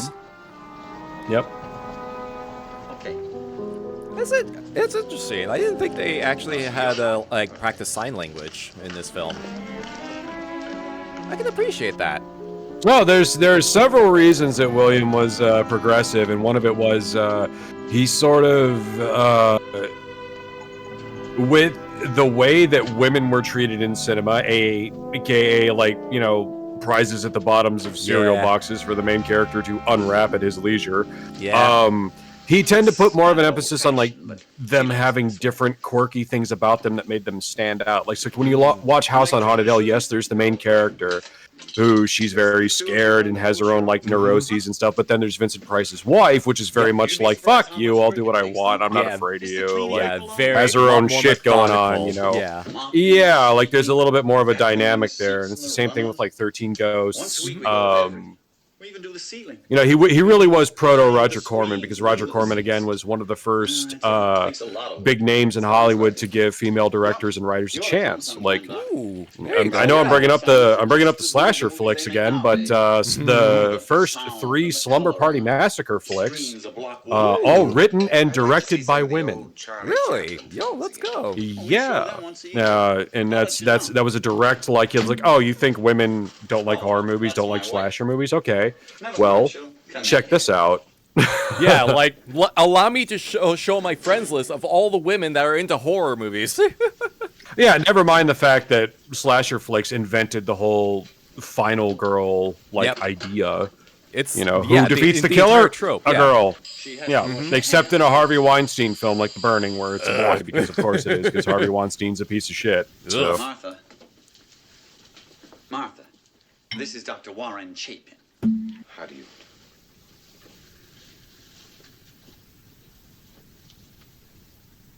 Oh, she says she just finished washing her hands. She's deaf and dumb. She can read lips, though, if you talk straight. Oh, yeah. Deaf and dumb. Oh, the other term. Yeah. Is that like an appropriate term, or is it... No. Okay. That's not considered I was gonna say. Nice to say. The dumb suggests that somebody is incapable of being as good as you because you can talk and hear, which is ableist as fuck. Yeah, very much so, yeah. M-O-O-N! That spells deaf and dumb, like, as Stephen King taught us. Yeah. She's a bug in this. Oh, yeah, also the monster fuckers. Can't forget the monster fuckers. $5 a week. God forbid. There you are, Doc. Look, as someone that is becoming increasingly embracing of the monster fucker community, I don't embrace them. They're sticky. I'm sorry. That was a clumsy thing to do. You called it. Oh, no, it's nothing. That vest is dry clean only, chat. Don't hug Samhain. Uh-oh. Oh no, blood. She fears the old blood. I fear the old ketchup. Fear the old ketchup. We're gonna be playing more Bloodborne tomorrow, and it's like I started that at the end of October as to lead into Soulsvember, and it's like it's been great just revisiting that game. No, there's never a bad time to play Bloodborne. I wish Sony would get off their asses and give us a re-release. Well, it affects some people. A lot of people in my chat were theorizing that they just lost the source code, and I'm just like, couldn't they reach out to FromSoft for it though? It's interesting. FromSoft wouldn't have it. They were contract. It's the same thing with Demon's Souls. That's true, yeah. And when you look at the remake of Demon's Souls, it's literally like upon playing 5 minutes of it, if you played the 2009 Demon's Souls, you can tell this is literally that game with some quality of life improvements like ladder sliding and stuff like that. Just with a fresh coat of paint over it graphically. Yeah, we played the remake of Demon's Souls. Mechanically it's mechanically it's the same thing as the original. So what they would have to, if they don't have the source code for whatever reason, which they should because it's up on the PlayStation Network, it was one of the free games that they gave away. So I don't know. Yeah, I don't know what they're waiting for. Yeah, with it. That was my but then again, theory. Yeah, if they do bring it back, it would have to be like a full reconstruction from the ground up in order to make it run on modern platforms at a higher frame rate or anything like that. Which would be fine. They could do that. They could do the Demon Souls treatment to an old copy of Bloodborne, especially with the stuff in like Dark Souls 3 with the different weapon stances, and then the stuff in Elden Ring. There's definitely life changes in. Yeah. Well, there were trick weapons in Elden Ring, so basically behave the same way as the trick weapons in Bloodborne. So they could do it. But then again, you guys got to remember, Capcom waited 17 years before we got a Resident Evil 2 remake. God, that's true. And that was like after, and it sucked. Or at least that's my opinion. Yeah. So. Yeah. Yeah. And that was like after they nearly killed the franchise with RE6, with how bad that ended up being. I like RE6 as a co-op game. I think it's a lot of fun, but yeah, it's a horrible Resident Evil game. I could only be able to play RE5 and 6 with a co-op partner. That's the only reason. That's the only way you'll get me to play those games. Oh, see, and I love 5. I think it's hilarious and a blast, and it's a great send-off to Wesker. It's this big, bombastic, stupid game. That still has moments that freak you out. It's like, turd monster. Where's my devoted but, Capcom still has not re-released Outbreak. And Outbreak's a no-brainer. Yeah, I feel like there should be some audience for that game these days. Dude, Outbreak and Outbreak File 2 on Steam with working co-op. There you go. Like, that's a money day one. Right You're selling 1 million copies day one. Yeah, Guarantee it. It's getting streamed weekly. Yeah, because if not like every other day. It was limited to the PS2, and the PS2 had online capability. Yeah, PS2 nobody had used. online capabilities for Final Fantasy 11, but outside of that, like, it was very rarely used for anything else. Not really. If your fan base David just the way he is. I don't even want builds and maintains their own online servers Golly, to play a game, you should probably think about re-releasing. Yep, exactly. And the Japanese servers for Outbreak are still up on emulation. You can go through emulation and play online with your friends if you want for Outbreak. That's how much people love those games, and they're great. I've got them over here on the original hardware, but like they're dope as fuck. Like with better load times, like forget about it. It'd be great. But anyway, the Tingler. The precursor to Resident Evil. There we go. I tied it all together. Actually, yeah, it kind of is in a way. Yes, this is the birth of Umbrella. Vincent Price founded Umbrella. He's Spencer. As soon as David and I have finished this experiment. There you go. Nailed it. I will subscribe to that theory. Things will be different. He's a streamer and he founded Umbrella. But why do I have to worry? Now on today's stream, we're going to be looking at this particular virus strain. We're working on putting it together to reanimate the dead. Let's see what the results are. On today's stream, we're going to inject the T virus into Dobermans and see what happens when we let them loose in a kindergarten. What good will that do? Who knows? Oh, man. Have you had any dinner? Not yet. Well, I'll fix you some. Well, when I came in, I didn't smell dinner, so I just assumed that you wanted a divorce. Oh, jeez. This is the 60s. True. Go get the door, would you? Be a lamb. Oh, my God. Gideon, thank you for summoning the monsters. Get out! Hello! Never change, homie. I'm glad to call you family. Aw, kiddo. Thank you so much for coming on by, and thank you for subscribing for 13 heckin' months. Also, it was Kiddo's birthday today. Let's go. Hey, happy birthday. I'm gonna pause the movie real quick, because I'm gonna do a thing. No, you need to do a thing? All right, do a thing. Go for it. All right, this one's for you, kiddo. Happy birthday to you. Happy birthday to you. Happy birthday, Geronimo Kiddo.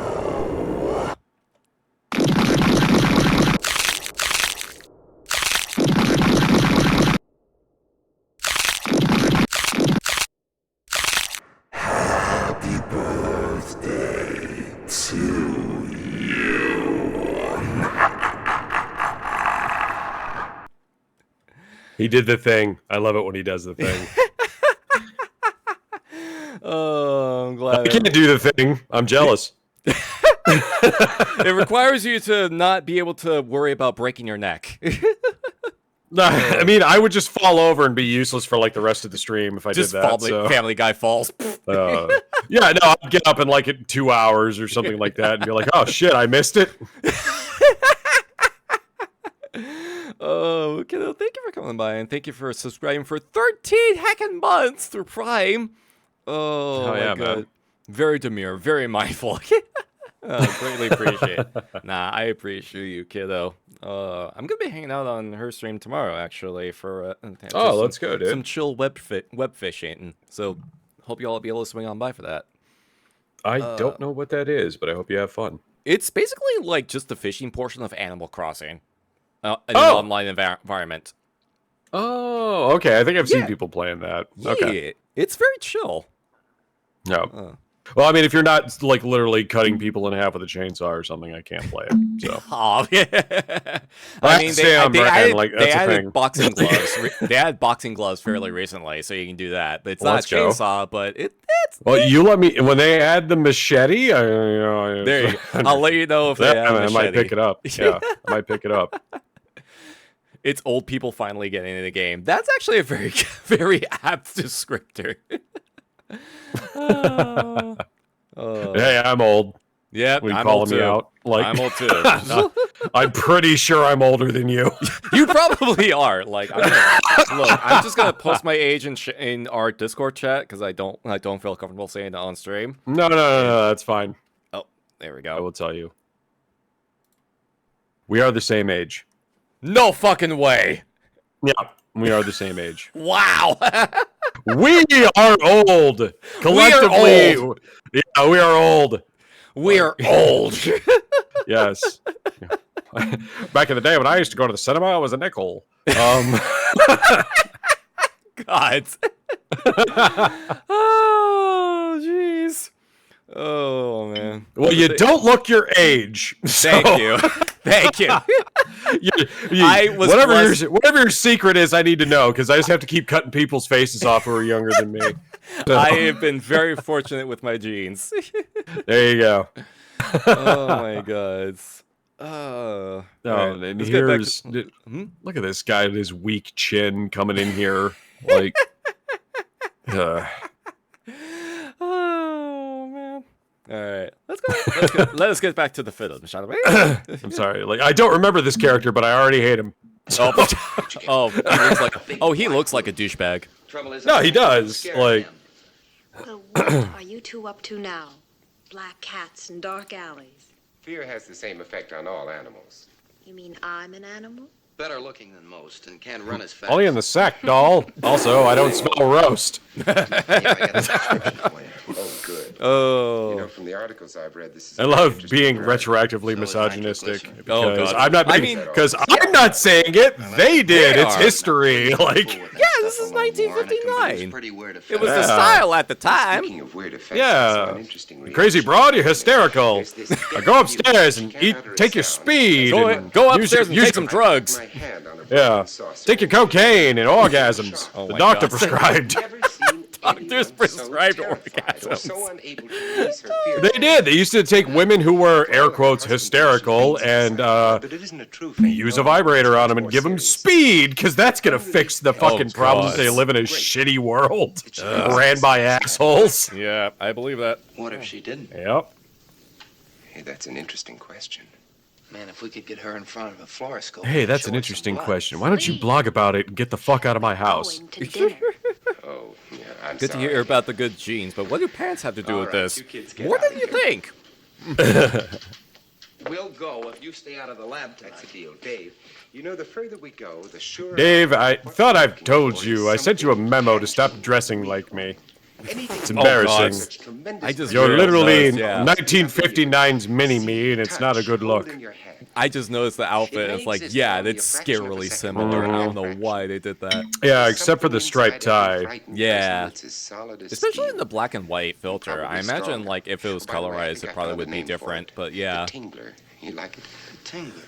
Why not? Oh, that's right. There was a version of this movie where there was one scene that actually had a bit of color in it, if I cover recall. almost the entire I don't know if it's this I- version The or only not. way we're ever going to ice When someone at the instant. when I did House on Haunted Before, Hill, not after. David.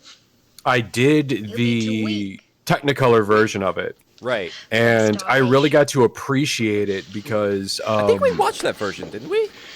did we do that version? Yeah, we watched did. that version, Yeah. And it was interesting because it's like, oh, that's what color her dress was, or this is what this room looked like. Like, that's very interesting. Like, I had no idea. Like, you know, it's nice because it's sort of like, you know, it's a fresh experience if you've already seen the film because you're like, oh, that's interesting. But then there's some films that just don't need it, like Psycho. Don't colorize Psycho. And also, fuck that stupid fucking film experiment remake Gus Van Sant did with, what was his name? The guy from Wedding Crashers? Oh, God. Not Owen Wilson, the other guy. No. Vince Vaughn. Vince Vaughn, that's what it was, yeah. Yeah, Vince Vaughn was Norman Bates, and God damn, he was awful. God, that's a name I hadn't heard in a long time. Yeah, that's because he doesn't do anything. Yeah. Oh shit!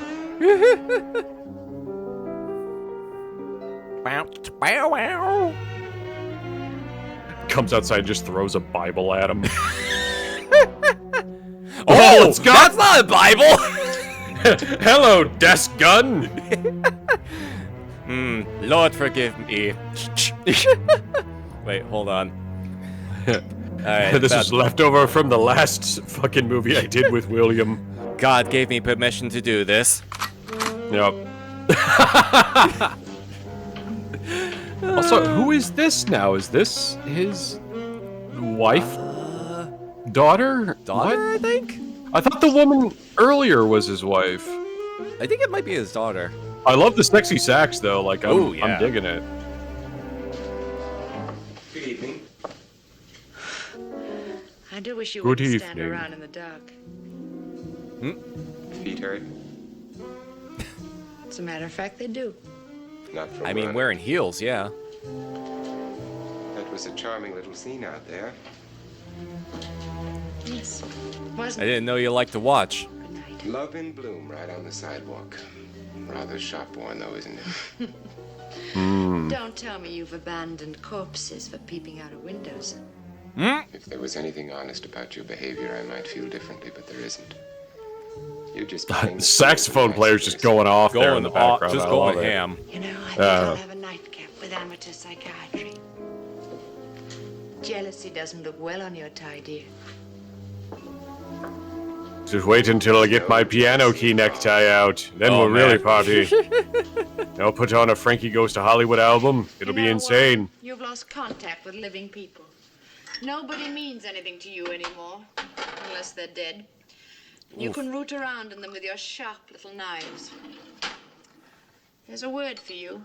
There's several for you. Oh, that's a good comeback. Damn! That was damn. Can we open up a throne or like a Kickstarter for her to get her some burn cream? Fucking seriously. Damn, dude. That was harsh. Damn. They're old enough and I think wise enough to make a go of a marriage. Nice kids, love. Dave Morris is another you, a scientist who thinks the world is in his laboratory. I'm not going to let my sister sacrifice herself the way I did. You may have to. What do you mean? You suggest. Okay, so that's his wife, and then the girl earlier and the other guy were like, I guess her sister and her like husband, fiance, boyfriend, whatever. Yeah. It's been a minute since I've seen this. On your definition. This would be the second William Castle movie with Vincent Price where he's in like a troubled relationship. Go on. I don't think Vincent Price ever had not a troubled relationship. Did you see The Pit and the Pendulum? Like, I have not actually, but I think I have that on my list. Yeah. Yeah, that's classic Roger Corman. That's right. He did a lot of the Edgar Allan Poe. Yeah, the early adaptations, stuff. didn't he? Yeah. Next, I'd like Yeah. to suggest that you give Lucy half of all the money you've got. I've been meaning to That way, watch Dave those. can continue in pathology without the They're obstacle of great. having no money. It's basically like William Castle through the lens of like Hammer, almost with like the Technicolor and the blood and a little bit more risque. Gotcha. You know. Of the year. Now remember this. Everything you've got, I paid for. Your laboratory, all that expensive junk, Dave Morris's wages, your car, this house. And remember this. All I have to do to put you and Dave Morris right into the street is to turn the key. On the goodie box? And where did the goodies come from? My father. Yes. Oh, Nice that's man, why. Oh, he married her for money. Yeah. Nonsense. I had nothing to do with my father's death, and you know it. Would you like Oh, me she to killed prove her it isn't dad? nonsense? Let's go. Probably. Because there's nothing to prove. But you wouldn't like me to try, would you? And you should remember this, too, darling. Organic poisons are like old soldiers. They never die. They just lie smoldering in the grave. Ooh. And I'm not Oh. Damn. Oh, he is a mortician. He probably did an autopsy. Oh, jeez. Crazy, you really are. Isn't everyone? Now walk straight ahead. Go on. Well, this escalated quickly. All right, well, First, we're going to therapy.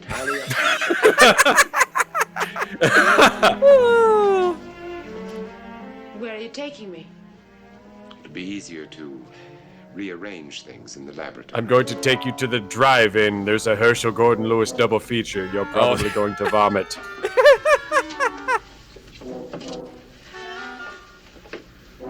You should come in here more often. Actually, this is a little early for Herschel Gordon Lewis, but I don't know if that's what's going to be happening, Gideon.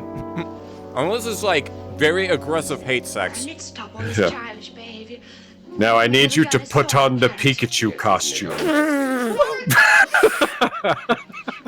It's for content, dear. Do it. You see, you're a good agent. I gotta get what I want, no matter who gets it.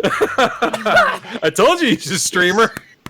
Ever since you've been Lucy's guardian, you've been trying to ruin her life. Not only that, you Oh, God, that broke me. Now I'm going to give you a choice. Either you give Lucy half of all the money you've got and leave her alone, Actually, Vaporia, no! or you commit suicide right now.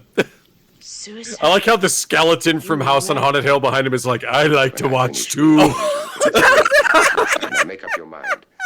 We want to be through with this before Lucy comes home. Oh, fuck. I'm not giving that stupid child anything, so you can put away that silly pistol. A silly pistol can make a hole in you the size of a medium grapefruit. Damn. Isabel.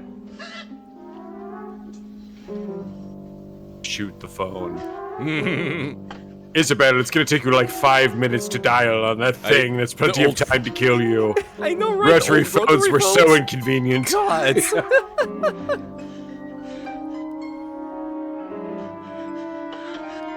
Do it, shoot her. Let's go! Ask and you shall receive. Yeah, I know. He warned her. I mean, to be fair, it's like hunting rules. Like, she was coming right for him. Yeah, yeah. It's coming right for us! Yeah. All right, a shot to the abdomen wouldn't instantly kill you, but Yeah. sure thing, movie. Yeah, nah, sure. Like, lower... Oh, God's words. You're fine, you're fine. You still got me reeling of the fucking Pikachu costume.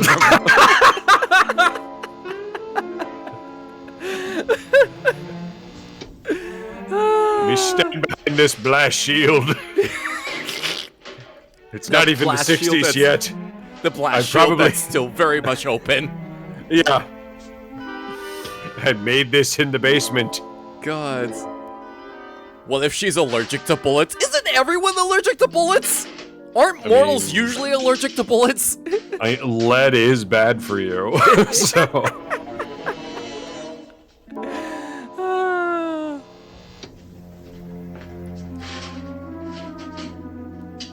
I like how the skeleton is now looking the other way. He's like, oh, I don't want to get my God, eyes you're right. irradiated. Like, I don't know why they this is too decided much to for move me. him. Yeah. This is too much for me. This is hard to watch. Oh, hey, she's alive. It was just a blank cartridge. But thanks for helping with the experiment. You played your part excellently. I see. Sharing in your husband's work and all that, you know. Kitty? Meow. What the fuck is happening? That was not. Hold on. Where did that cat come from? Go back. Go back. Please go back. Yeah, I demand. That was not a cat making that noise. That was a fucking person off camera. Let's see. We got to be quiet. All right, hang on. It was literally some production assistant off camera going, meow. Yeah. Or like they just recorded it previously and then edited in later. When my turn comes, and it will come, it won't be an experiment. Oh, poor kitty. Hey, let the cat out of the box, dude. Come on. Let the cat out.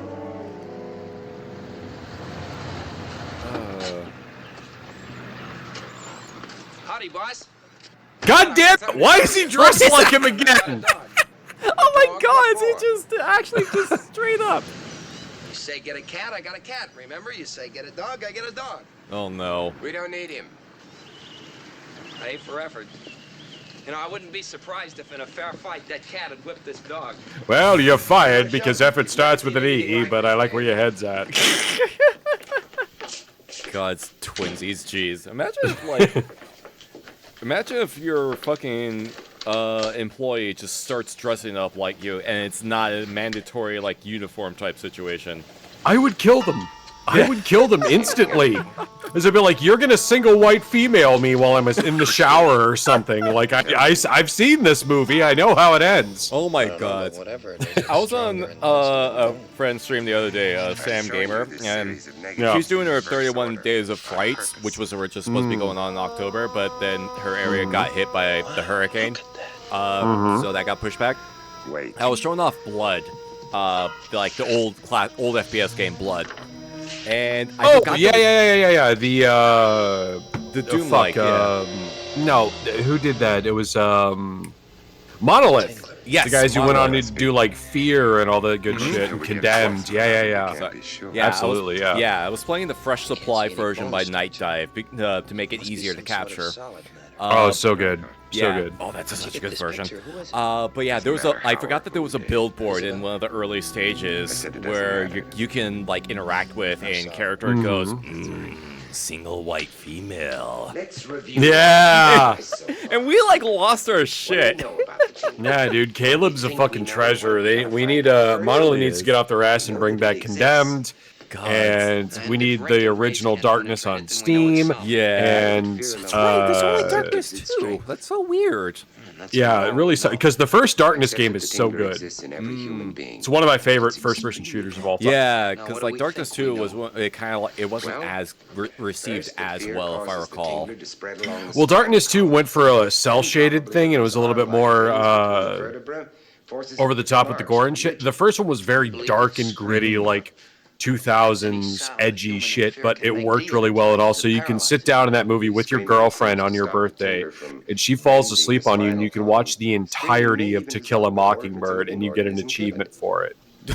Oh my God, for real? Because it's public domain. Yeah, no, it's fantastic, dude. That's it's really sad, and like it's a really, really great game. That's amazing. But yeah, no, we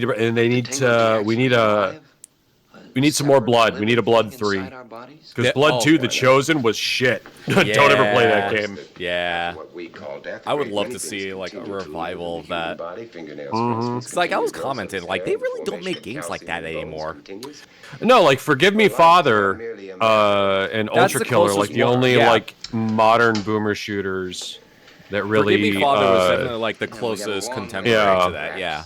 Yeah, no, absolutely. We now know. That's right. The second game actually came out of early access recently, I think. When did his jacket turn to checkers? Hold on. You're right. What the fuck? Did I miss that? Intense pain without screaming. Did I have a stroke? Chat? Hold on. Sorry. Rolling it back. Yeah, no. Continuity is the thing. What do you want to show me? You've never seen anything. Okay. Same jacket. Okay. Okay. Same jacket. All right. Same jacket here. Same jacket. All right. What? Wait. What? Oh, it was just it was the fucking resolution. Oh my God.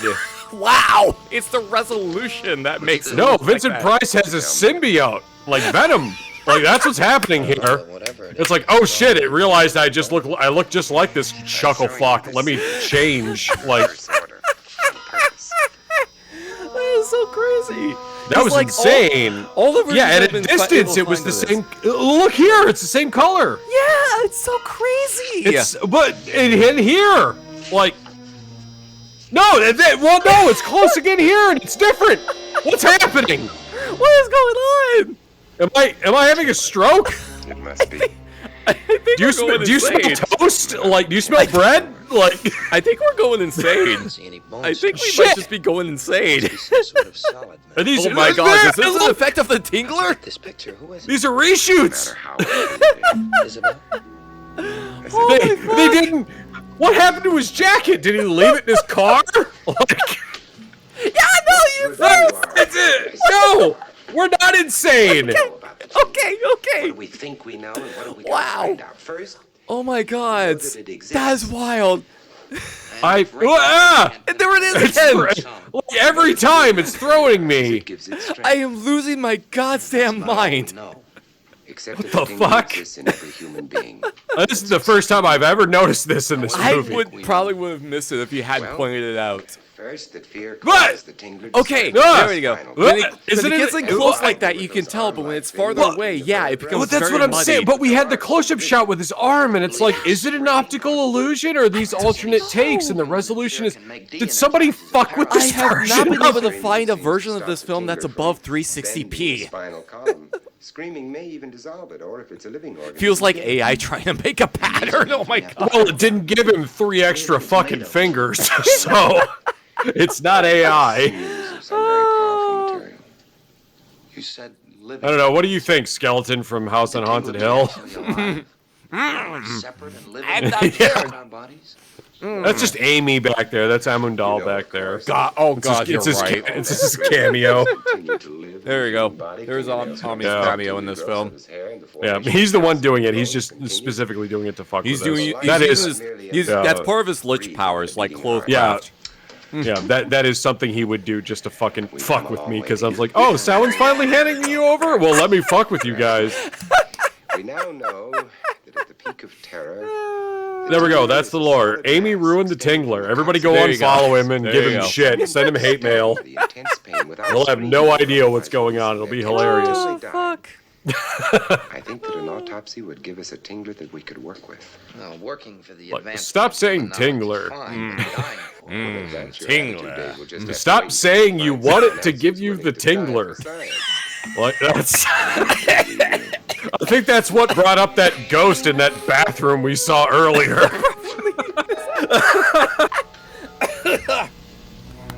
Oh, fuck. Choking on my fucking popcorn here. Time for tea. All right. Tea time. Sweet to me all day. Me too. I'm worried. That's why I'm smiling. You can smile. So look out. The roof is going to fall in. Hi. Coffee, Warren? Yes, hello. No. I've been thinking. Yes, I was reenacting Frankenstein in the yard, and the neighbors weren't big fans, so I need somebody to come out there and yell it's alive. God. Nothing works. It isn't that I'm too intelligent. Something I saw recently regarding Frankenstein. Kids can scare themselves by lying in the dark. I forget what it fucking was, though. I think it may have just been a meme. The only way I can frighten myself is to make it real. Jump out of a window, get run over by a car, go out and drown. I mean, hey, we don't kink shame here, but like... okay, there's a difference between fear and pain. Like... I want to personally sense the power of the Tingler in a genuine fear situation. The power of the Tingler. And then Wood Rocket made the porno version of this and called it This Ain't the Tingler. Only nothing scares me. Because inspiration is dead. Yeah. Exactly. Boo. See, I like her. She's fun. More of her in this movie. Yeah. She's been great so far. Yeah, no, she's on point. She's giving people shit. She's rolling with the punches. Like, I like her. I'll be in later. No, I mean it. Take the night off. I'll be in later. I have to go get a... Now I have to go get a lab coat, so I look just like you. I got the same tie, but then you put on the lab coat. Now I look like an asshole. Now it's all ruined. Yeah. Don't do that weird fading in and out of being in a checkered jacket again. That really threw me. This is not good. He's leaving us out of something. But what? There's nothing in the lab. Dave, that drug you brought. Is that a head of a conquistador over there on the right? God, on this side? Yeah, you're right. Yeah, like that is wild. Why is that I mean, there? sure, fuck the conquistadors for sure, Yeah. but like that's. Oh so... no, absolutely. Locked. Well, he never did that before. He never locked his lab. That's dumb. Maybe he just wanted some privacy. You could see if you were tall like me, a man.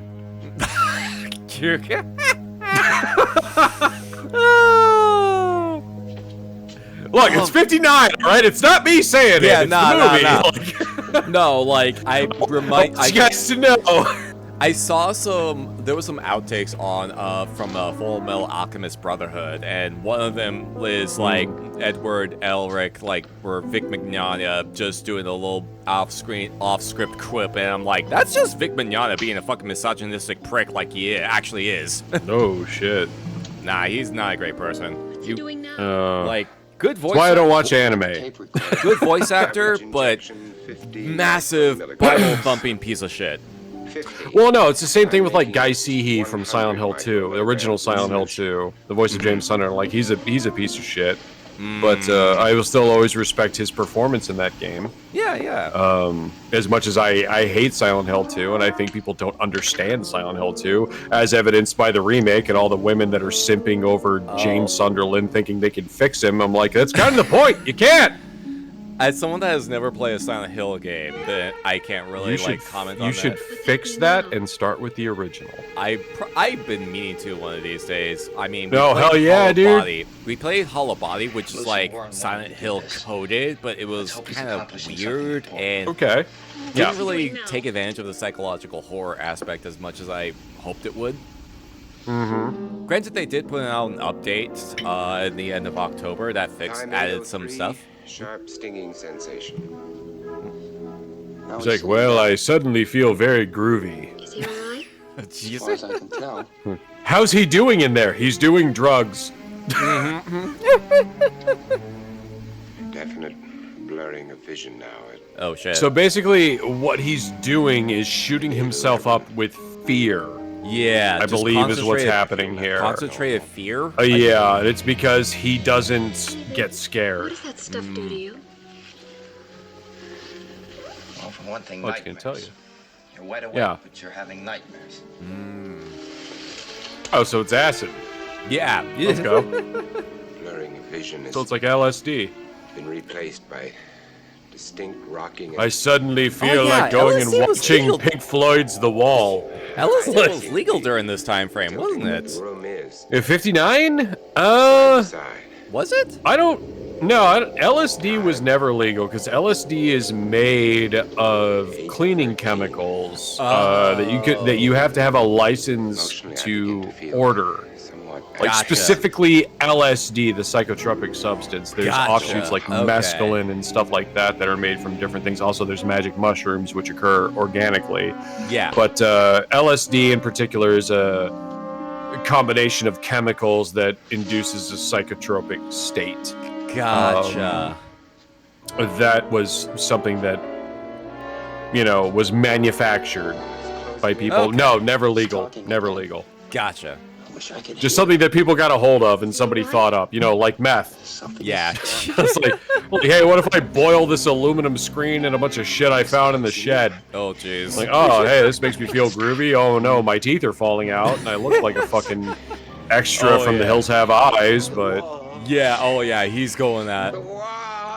Oh yeah, he's going through it right now. Oh no, he is, and look, fucking Amy back there can't even watch. Yeah, no. He turned away. Like, nah, this is too much for me. It was like, this is too much for me. Can we help him? He's going on a trip. No, we can't. We can't help him, woman. We locked the door. What would help me is if you went and made me a dry martini. He's only suffering right now. Nothing's hurting him. Hurt his mind. Lucy, there's nothing we can do The casual misogyny and chauvinism of like the 40s and 50s and 60s is just God. It's an infinite playground to make fun of, and satirize. I think back to Bride of the Gorilla, which that movie has very not so subtle misogyny and racism, just Which built one? in. Bride of the Gorilla. I know exactly what you're talking about, yes. Yep. You want to help him bring the popcorn. Mommy! Hey. Tell me about Ultraman!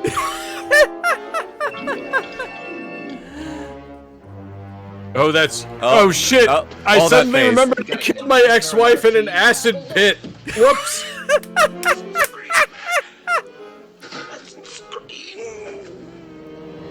Oh, he's trying. Don't scream. Yeah, he's trying not to scream. Oh. One of the only times you ever see Vincent Price freak out. Yeah. I mean, it's a good freak out for sure. I couldn't help it, Dave. Things were pretty foggy, but I remember thinking that I must. Things are pretty groovy. Groovy. The pain, Yeah. and the fear was. Hey, Demon, how you doing? Thanks for coming on. And then I put on Jefferson Starship and ate like 3 burritos. Oh, God. Hey, what's up, Demon? How you doing? Thanks for coming on by and hope you're having a terrifyingly pleasant time zone. Demon's great. She comes and plays Texas Chainsaw Massacre with me on Mondays. Yeah, I popped by. Yeah, and she's gonna come play Friday the 13th with us in December. That's right. Let's go. We have to promo. Yeah, we have to promo that before the stream's over. Absolutely, we'll get there. Yeah. Clearly, Absolutely. Like Amy is into her. Wow, he is just eyeballing her. Dude, like eyeless eye sockets just locked in. Yeah. So excited! Hell yeah! Yeah, me and Grimm were talking, and it's like, yo, let's see if we can give this game like one last like hurrah before it gets taken off for good. Yeah, dude. No, I know Lou's in. I know Demon's in. I'm gonna try to get. I'm gonna talk to Marin. I was gonna say, yeah. And then I'm going to. Because how many people can be in the lobby? Like 8. 8. Okay. It's 7 counselors plus Jason. Right. Because like I think we had 6 people, like 7 people last time. Yeah. We can get like one more person. Yeah, we were right there. Yeah. So I reached out to Static because I know Static has it because Static used to come play with me. Ooh, yeah. There you go. Let's go. And then Static was like, I don't know when this is taking place. I was like, well, ask Sound. And Static was like, I don't know Sound. I was like, what do you mean? Oh, Sound, what's wrong with you? You suck. You should know Sound. Like, like I know Static because they're usually on your streams, but Yeah. I don't know if we've like interacted directly. Okay, we're gonna fix that. Okay, and we'll fix that via Jason. There you killing people. So, okay. Jason is the gift that keeps. Oh shit. Okay, it's her. Good evening. All right, why was she waiting there to do that? Good question. Lamb, Also, hello. let How her you doing? turn the light on so she can read your lips, bro. For real. Ollie told me to come up and see. Lamb, how you doing? I should ask, how you wish for me to refer to you as? Is Lamb okay? Because like Lamb of the Damned is like a bit of a long name to do regularly. So let me know how you wish to be referred to as, and hope you're also having a terrifyingly pleasant time zone. No, it's a thing with people that come in on streams and you look at their name and you're like, yeah. Like, how do I shorten this without like, you know? That's why I usually ask is like, hey, how do you wish to be referred to as? No, what I do is I take the asshole route. I absolutely fuck it up until they correct me, and then I'm like, okay, well, you can just call me this because obviously you're old and you're stupid and like. Oh man. Static is a sweetie. Yeah, from what I've seen, like, yeah, they seem like a very chill person, very fun. Cool. No, Static's fantastic, and we will have fun killing him. Yeah. So, no. Yeah, shoot her full of drugs. Oh no. Let's go. Oh no. She's about to go on a fantastic voyage. Oh boy. How old is considered old? Yes. I mean, it depends on who you ask these days, I guess. I don't know. Do you remember mustard gas being a thing? Because like Sound and I do. Because How much? That's old. Oh, well, What do you say about a couple of passes for your theater? Right. Now you just go to sleep, and you'll be as fit as a fiddle. Oh, fit as a fiddle. She's so dead. Oh, yeah. Like, so dead. Fit as a fiddle. Kiss of death. Oh, that's like a death flag if anything. Like, he's such a piece of shit for doing this God, to a deaf woman. Like, because he knows that like she can't. She's scream, deaf. Yeah. She's deaf and mute. Not just deaf, because deaf people can talk and can like respond and like enunciate, but a deaf mute literally can't talk. Exactly. But that is not to say that someone who is mute cannot vocalize, so they sort of get that wrong. Yeah, that is true. Oh, the shot should wear off. What about Pogs? I remember Pogs. Should wake up, have her take these pills. I had a shitload of Pogs. I'll go get this. Did you know Alf is back? I have time. Oh God, is he back? Wait. Took me a sec to get that reference. Yeah, there we go. You see, you know you're old when you get my dumb, obscure references. We were joking about Spaceballs and shit before stream, so yeah. Yeah. Yeah, just take a nap now that you're all drugged up. Nothing bad can happen at all. I'll tell you what. I'll tell you what. I have an idea. What's up? Right. You seem to not have a problem with Shot on Shittio. I love my dumpster fire movies. I will say this. I need to get you on the show for Shot on Shittio night, and we're gonna do. And I know this I know you're gonna be all in on this title. The title of the film that we're gonna watch is called "The Bloody Video Horror That Made Me Puke on My Aunt Gertrude." You mentioned that to me. Holy hell! Holy shit! What the fuck? That's the thing from another world. He's a super carrot. Oh no! Oh, she is having a very bad trip right now. Sorry. He's just upset because you didn't make him a sandwich. Oh, sorry. I was gonna say, but then I saw a fucking ghoul arrive out of nowhere, and I was like, I think you mentioned that movie to me at some point. I had it written down, but I have not been able to find a copy of that. I have not been able to find that. I'll take care of it. You come on the horror show. We'll watch it. I will absolutely come on the horror show. You will not understand a word of it because it was shot on all the audio was recorded on the shotgun mic on the VHS camera, and you can't understand a word anybody's saying. No, I love like dumpster fire films. I love watching them and ripping on them. Get ready because it's snuff film exploitation. Oh not the hatchet! Oh jeez, not the hatchet! Thank you for showing it to me, Bigfoot. Let's go! That wasn't even really a throw. No, that was a. He was passing it to you. Yeah. He was giving you a weapon to defend yourself. You're supposed to catch it.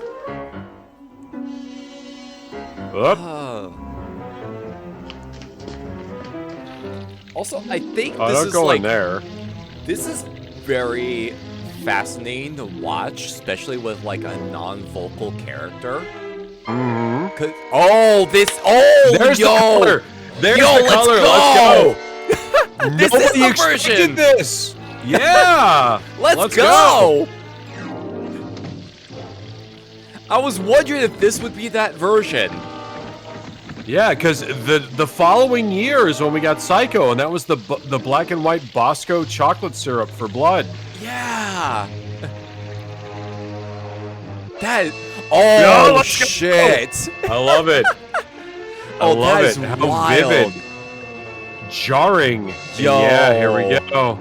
Oh shit! You could also tell that they shot that in reverse, which is why it looks so uncanny.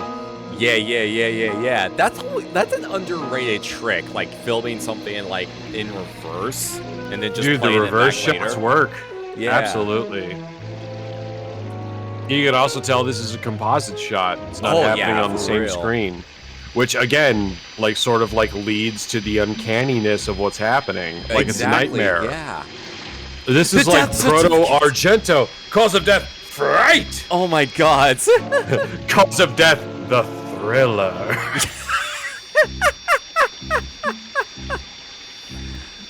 Michael Jackson comes in as a werewolf. Let's go.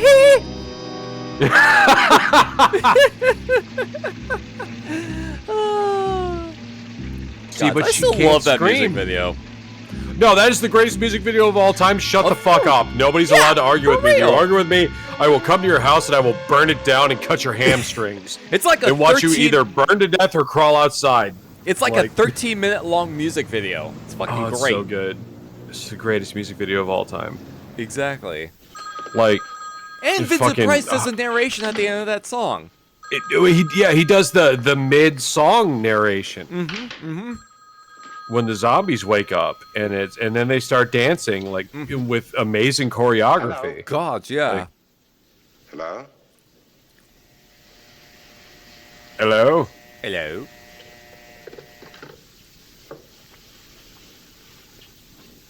Well, Whoa. cheers to me. More for me. Did you hear what the little husband said to the big wife? Is this another one of your oblique jokes? He said, why does the back door slam every time I come in the front door? Because he was a jealous little husband? Because you want anal? What? I was What the gonna fuck are we say, talking yeah. about? Like, euphemisms weren't a thing in '59, apparently. Yeah, very much not. I was just as confused on that. I like how we both went to that. Like, Yeah. we both went to anal. We are back door. So, man of culture, I see. All right. So, anyway. Not that I do any of that because it's disgusting and I kill people to do that on my property. Oh yeah, no, like that anything like it requires like a shit ton of prep work and cleaning involved beforehand. Sorry, I know it's late, but my wife. All right, Ollie, now take it easy. What's the trouble? She's sick, maybe dead by now. It's terrible. I'll get my bag. Cause she be Wait. She's maybe dead by now, so I came here instead of calling the fucking hospital? Hold on. I love this. Doc, my wife. I'm sorry, I know it's late, but my wife. All right, Ollie, now take it easy. What's the trouble? She's sick, maybe dead by now. It's terrible. I'll get my I bag. told you. That is wild. Yeah. I left her at home. Yeah, I gave her a can of Raid and a lighter. Just a couple of and told her to just do her best. Why didn't you call the police? Or, you know, an ambulance. Yeah. Those existed in 1959. She was so cold, I thought she was dead, but then when I picked her up, she moved. Oh, jeez. Well, when I came home and I didn't smell pot roast, I knew something was wrong. Yes, Chad, I am the bad guy. You're allowed to hate me. It's fine. It's okay. You're the heel. Well, Everyone loves a good heel. There's no way I can. I balance things out, okay? Yeah, yeah. Really sorry. Oh no. Oh shit! How? Oh, Why? no. Why did you do that? Like he couldn't. What do you want? You couldn't just tell him. You had to demonstrate. Like, let me draw you a picture. Like, Fuck. The circumstances. Well, it must have been about 1 o'clock, Doc, because, you know, when you left, I went to have a beer, and then when I came home, I just... I went to have a beer, and then I had another one, and then I had like 7 more. And then I got in a fight with the pinball machine, and then they threw me out. She was just... Oh god. And then I had to go to the Waffle House because, you know, I need my yeah. smothered hash browns. God, I was gonna. Oh God, I thought you were gonna say like I went to the had to go to the Waffle House because I was itching for a fight. You haven't No, seriously. People have been legitimately asking the director of Tekken 8 to add a Waffle House stage. Oh hello. Oh shit. But I said she was dead. You lay back down right now, woman. You're making me look like a fool. I said you were dead. That's right. No, you need to do that in sign language. No. So where would I put this on her tummy? That's actually a good point. Yeah, why is he doing it? Yeah, that's not where your heart is, jackass. Like, she's not dead. She moved. Yes. She May moved. I find out why? I'm sure. Oh my god. Well, rigor mortis clearly has not quite set in yet. It literally reminds me of Bram Stoker's Dracula, where Dr. Van Helsing is like, he's like, I want you to bring me a set of post-mortem knives. And he's like, for an autopsy? He's like, no. I just want to cut off her head and drive a stake through her heart and stuff her mouth with garlic and burn her. And the guy's like, oh, God! From the book or like one of the movie adaptations? No. Francis Ford Coppola's Bram Stoker's Dracula with Keanu Reeves. Oh, God. Wait, which one was that? The 90s version? Yeah. Okay. Gary Oldman, Keanu Reeves, Winona Ryder. Gotcha. Anthony Hopkins. Sorry, Sir Anthony Hopkins. I don't know if I've seen that one. Oh, it's so good. I should do it. I've heard that that's like of all the adaptations of Dracula, the that's greatest. one of the good ones. It's the greatest adaptation of Dracula. And anybody who says, I've had friends, like actual friends that I respect otherwise, tell me that they're like, I think it was Smog. He was like, I didn't really like that movie. I was like, well, you're fucking wrong. Oh, no. So, why would Smog be not like that movie? Because Smog likes things that suck. There we go.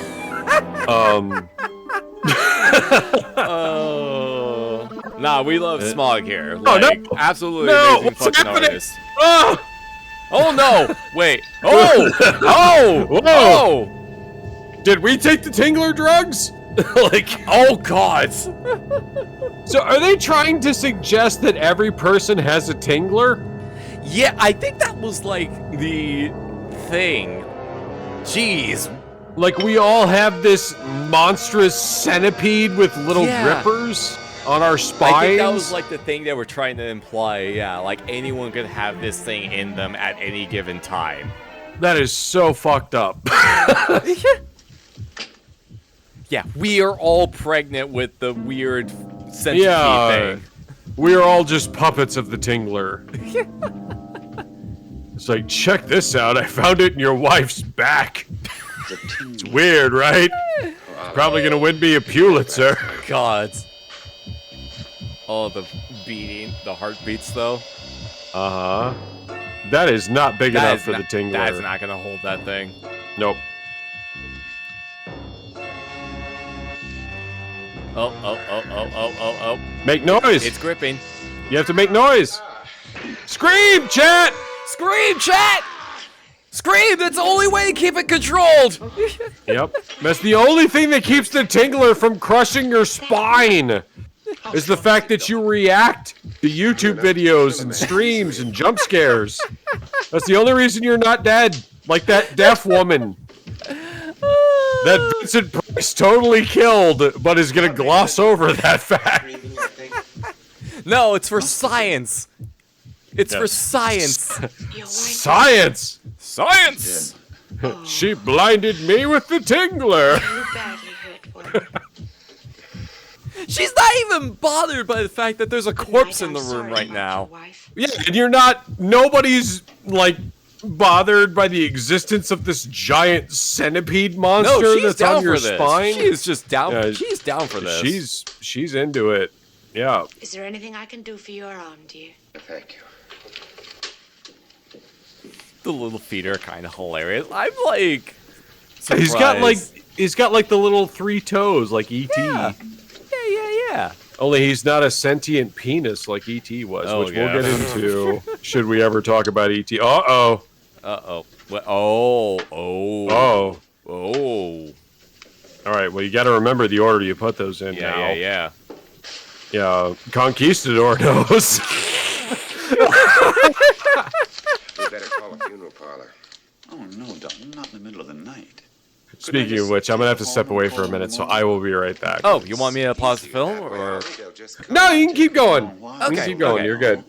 I don't want to make you guys wait on my account, but I'll be right back. my Discord has frozen, so I'm gonna have to restart it. Oh so no! I shouldn't pop out. I should stay here, but I'll be back. So if you want to walk my model off screen or whatever, you can. But I'll be right back. Like give me like 5 minutes or no whatever. worries, no worries. Do what you need to do. Yeah. And hope y'all have been enjoying this so far. This is like It's it's very interesting. important to you, isn't it, Warren? Yes, very. Work so long to find it. Let's celebrate, shall we? Oh no! Wait, what is? Let's wait. celebrate finding the Tingler. And me. Let's celebrate fighting this weird centipede thing. I've been a bad and foolish wife, Warren. Oh yeah, no, that's. See, All this time if I've I been had a jealous very of aggressive wife that was like How silly actively can you get? cheating on me, like right in front of me, I would consider this a red flag. Yes, I think so. Like the warning flags would be instantly erect. Here you are. I'd rather have the other glass, darling. Why? See, even he knows. More booze. They're both exactly the same. Warren, you're so amusing. And so trusting. Oh wait, no, Here's no. the Tingler and your new wife. I hope the new wife doesn't turn out to be as dangerous as the Tingler. Oh, did she like One thing predict that's so that? nice about you, Warren. I can always count on you. She's immune Do to it. what? Iocane powder. The I right bet my thing. life on it. Now, about this new wife. Oh no. First God, about the that's a Tingler. movie. Another movie I need to Is it really rewatch so sometime. dangerous? Princess Bride. Like, Princess Bride is just You like know, the I- perfect film. It really has I felt as everything. though my arm were in one of those hydraulic presses. Tremendous power. What are you going to do with it? One could rule the universe with it. Probably for my old wife. It's a favorite of mine. It is absolutely like one of my favorite films. Hello? Hello, that you, Doc? This is Ollie. I just called to let you know that everything's all right. Oh, Ollie, you really didn't have to bother. Sorry, I'm really drunk right now and possibly really high. Oh, well, there he goes. And welp. Doc. Him's eepy. Very. And it's like, I'm gonna take a nap.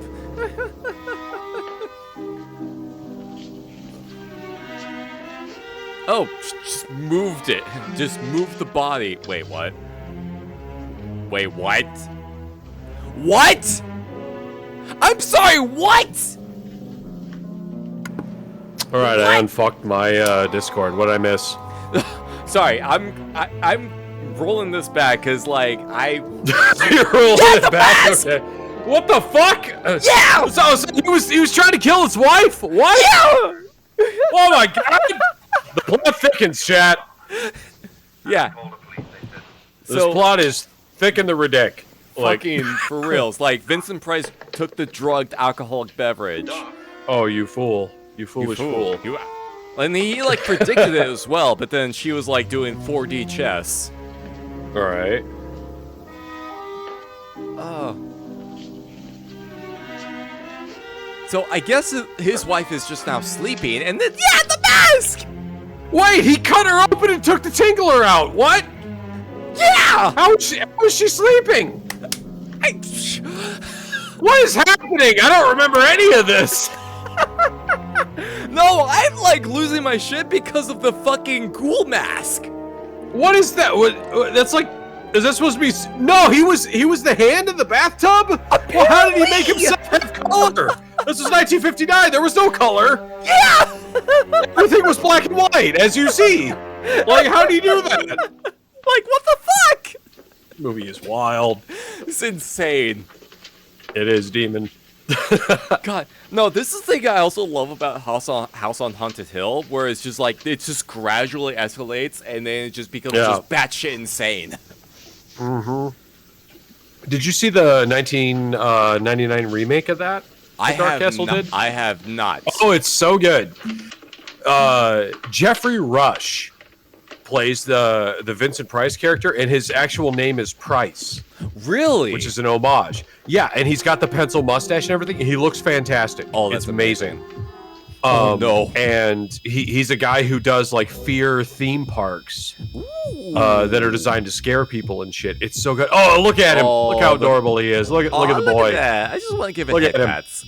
Let's go. Head pats. Yeah, like you got this little cat over here. You need a pet Tingler. Yeah, let's for go. real. It needs to be a redeem where you have the Tingler. Oh my Look god! at him. I'm gonna have to add that in there. I'm gonna have that add that into the roulette thing. But what was it? Brain eaters, or it was the brains that were coming out of people and crawling around and doing shit? Like I think I think it was brain eaters or fiend without a face or something like that. I have to look that up. Oh god, it does kind of look like an antlion. Okay, but she's gonna scream. Oh yeah. And it's gonna save Vincent. Let's go.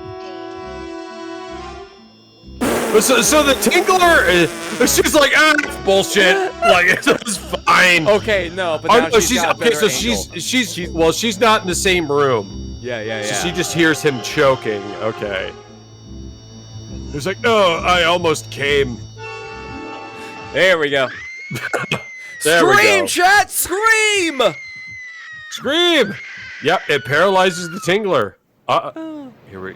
Oh, not yet. Not yet. Ooh. Wait for it. Oh, there we go.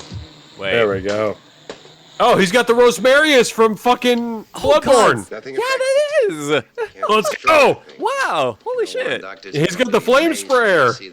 Oh my god. Aren't you taking it to the convention? Nope. It's like, well, I got the coat right, but not the tie. Shit. Damn it. -5. Minus marks there. I'm gonna have to dock your pay. Gonna have to subtract 5 points from Gryffindor.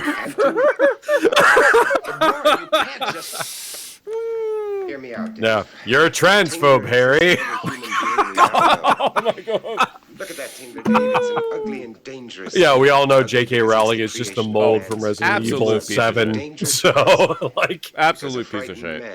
Yeah. No. We can't destroy it because we've it's the mold. It's the mold in her house. Absolutely, yeah. What can we do? Same thing that happened with Asmongold. Call Ollie. That man is like a human cockroach. Like, fuck that guy. That guy sucks. Like, I've seen, like, quotes, and I've never actually watched him because I have a brain between my ears.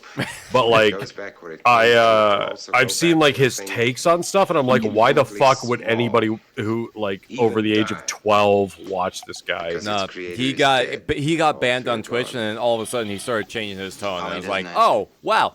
He realized that his actions have consequences. Who would have thought? Yeah, now maybe brush your teeth and, like, take a shower. For real. She's taken her clothes and some things. Hot take, but personal hygiene is a thing. And this is coming from a guy who cuts people's faces off and wears them. So. But I imagine you clean them first before you put them on. You know, I shower. Yeah, exactly. I do. Call him until he answers. And when They're like, you're undead. Tell him not to And you probably shower. You shower? I still shower. Like, look at how he's look at how Salmon's dressed. Like, he obviously does laundry. Like, you think he just has like Uber Eats, like bags and food, like all over the cemetery? No. No. We keep, he doesn't. We keep this thing pristine. I mean, like outside of like the broken tombstones and like the overgrown grass, like. But that's just part of the aesthetic. That's an aesthetic choice. We don't leave trash. We don't leave trash. Exactly. Oh, he's stealing. He's robbing him. He's just actively looting that safe. No. Showers with mask on? No, I don't shower with the mask on. Oh yeah, that's just like.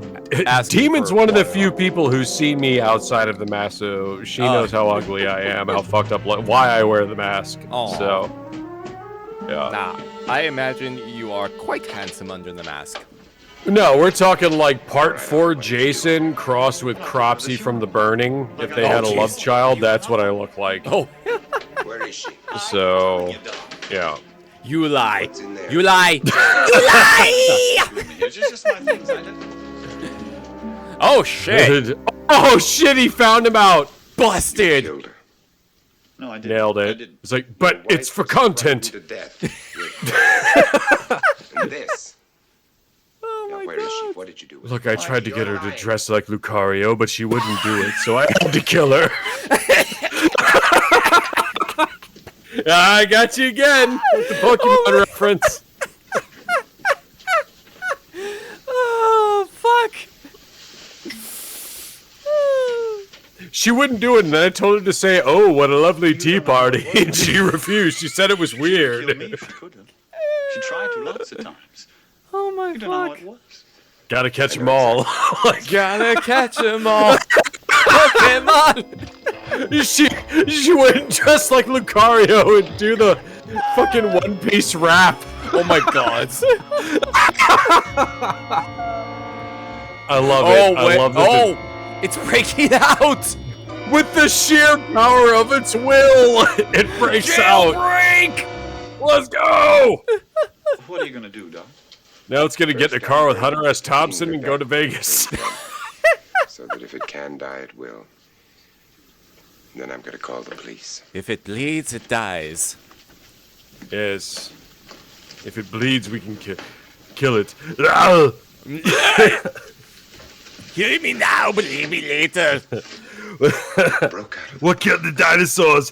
The Ice Age! Oh God. Like, I think that's just like one of the more memorable performances of Schwarzenegger, but it's also just in like the weirdest Batman movie ever. The theater. One of these days, I am going to find the proper guest. And I'm gonna do Schwarzenegger night, but we're not gonna watch Predator. We're not gonna watch Total Recall. We're gonna watch no. We're not even gonna do Conan. We're gonna watch Last Action Hero. Oh, I fucking love that stupid movie. Oh man, with Charles Dance as the villain. Yo, let's fucking go. And Tom Noonan. Oh, we got Buster Keaton. Oh man, I think we watched the Buster Keaton short on this channel at some point. Dude, he was amazing. Yeah, like him and Charlie Chaplin like pioneered so many tricks with cinema and stuff like that, and so much like forced perspective, matte paintings, and like you know, stuff that they did. It was so crazy what they did. Yeah, I think it was like we watched The Haunted House, I think it was, with Buster Keaton. Yeah, it was fantastic. Oh. Well, she's not putting out. This is 1959. I'll insist. Dude is trying.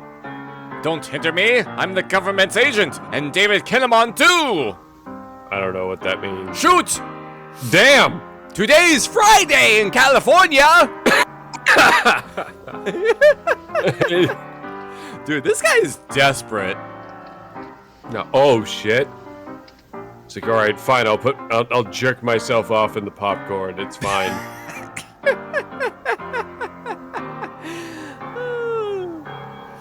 Oh. Boy needs to go take a cold shower. Gods for reals. That lip twitch. Right? Let's go. See, this is kind of the thing I appreciate from like older short films like this. Oh no. Here it comes. Uh-oh. We're gonna get there, chat. I love the undulating motions. Yeah. Did you see William Castle there with the glasses? Oh, I think I missed it. Yeah, that was him. Yo. He always had cameos, just like Hitchcock. Hey. Yeah. Oh. Shit. Get decked, motherfucker. How can he punch? Right. How can she slap? How can she slap? Oh, damn. Yo. Oh. Let's look down the other aisle. God. I am surprised that they just got away with showing this film on this public domain. Also, they didn't give a shit. That also true. Remember, like, part of whatever production house this was in, they had access to whatever film archives. Ah. So here, you know, so they were allowed to show whatever they had. That works out. That checks out. Oh shit! Screen chat! We gotta make sure it's paralyzed! We gotta stop the Tingler! Oh, you gotta wait. Oh, here we go. Here it comes. Wait, is better this? pay attention, shit. There's no cause for alarm. A young lady has fainted. She is being attended to by a doctor and is quite all right. So please remain seated. The movie will begin again right away. I repeat, there is no cause for alarm. Perfect. Are That you is sure? amazing. Oh, that's not even it yet. Oh man, that is really like great.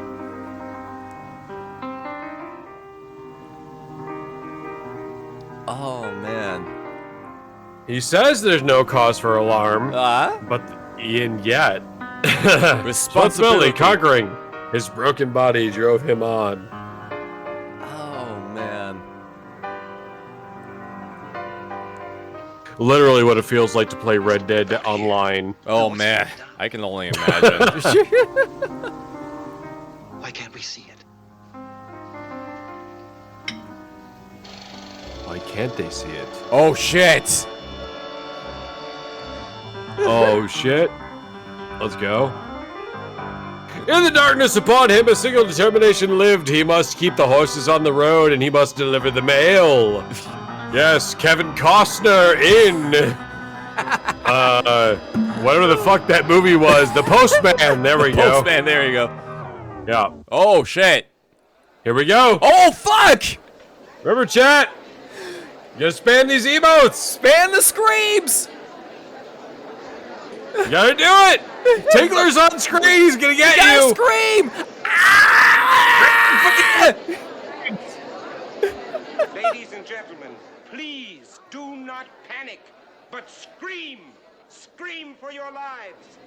There we go. Scream, chat! Scream! Yeah, let's go.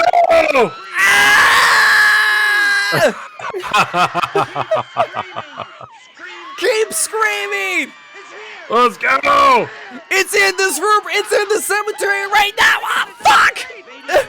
It's in the cemetery right now! Fuck! It's literally under computer! And it knows your search history! No, my search history! Quick. There we go. That's that little gimmick subversion of William Castle. They would literally cut the film and play that. I love and that was it when the Emergo would come in and would vibrate under people's seats and make them scream and freak the fuck out. Oh, I love that. It's so good. I was trying to keep myself like from going like full tilt because I don't want to risk like waking the neighbors. No, it's totally fine. Yeah, we'll jam it in this film case and then we'll show it at Cannes. No problem. We'll win an award.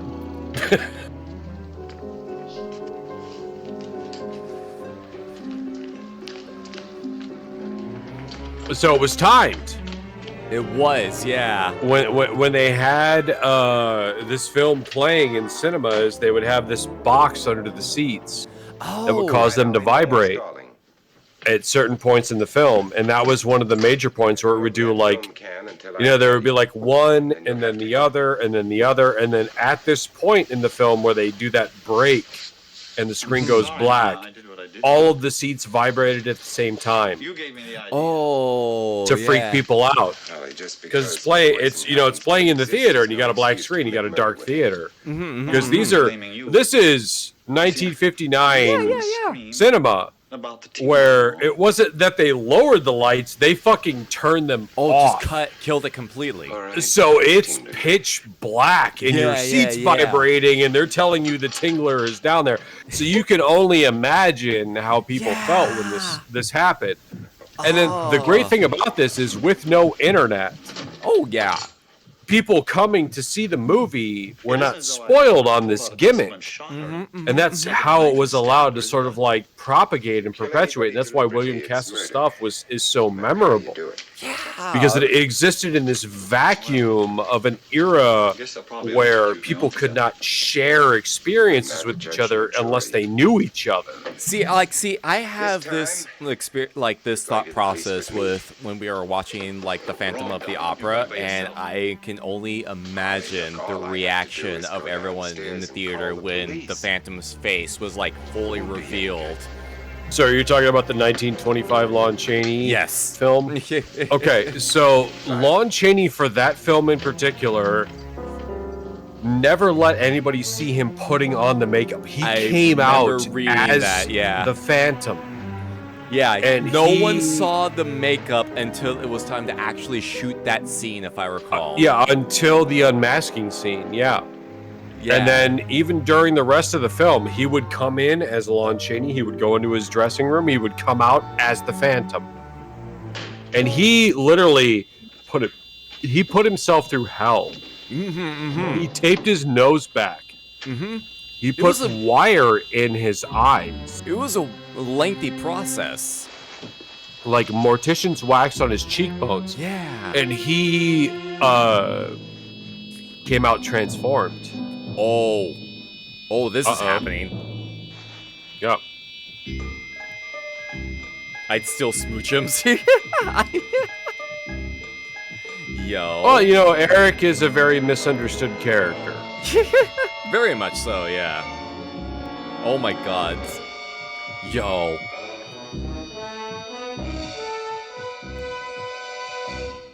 We don't even get the sound effect of screaming. Ladies and gentlemen, just a word of warning.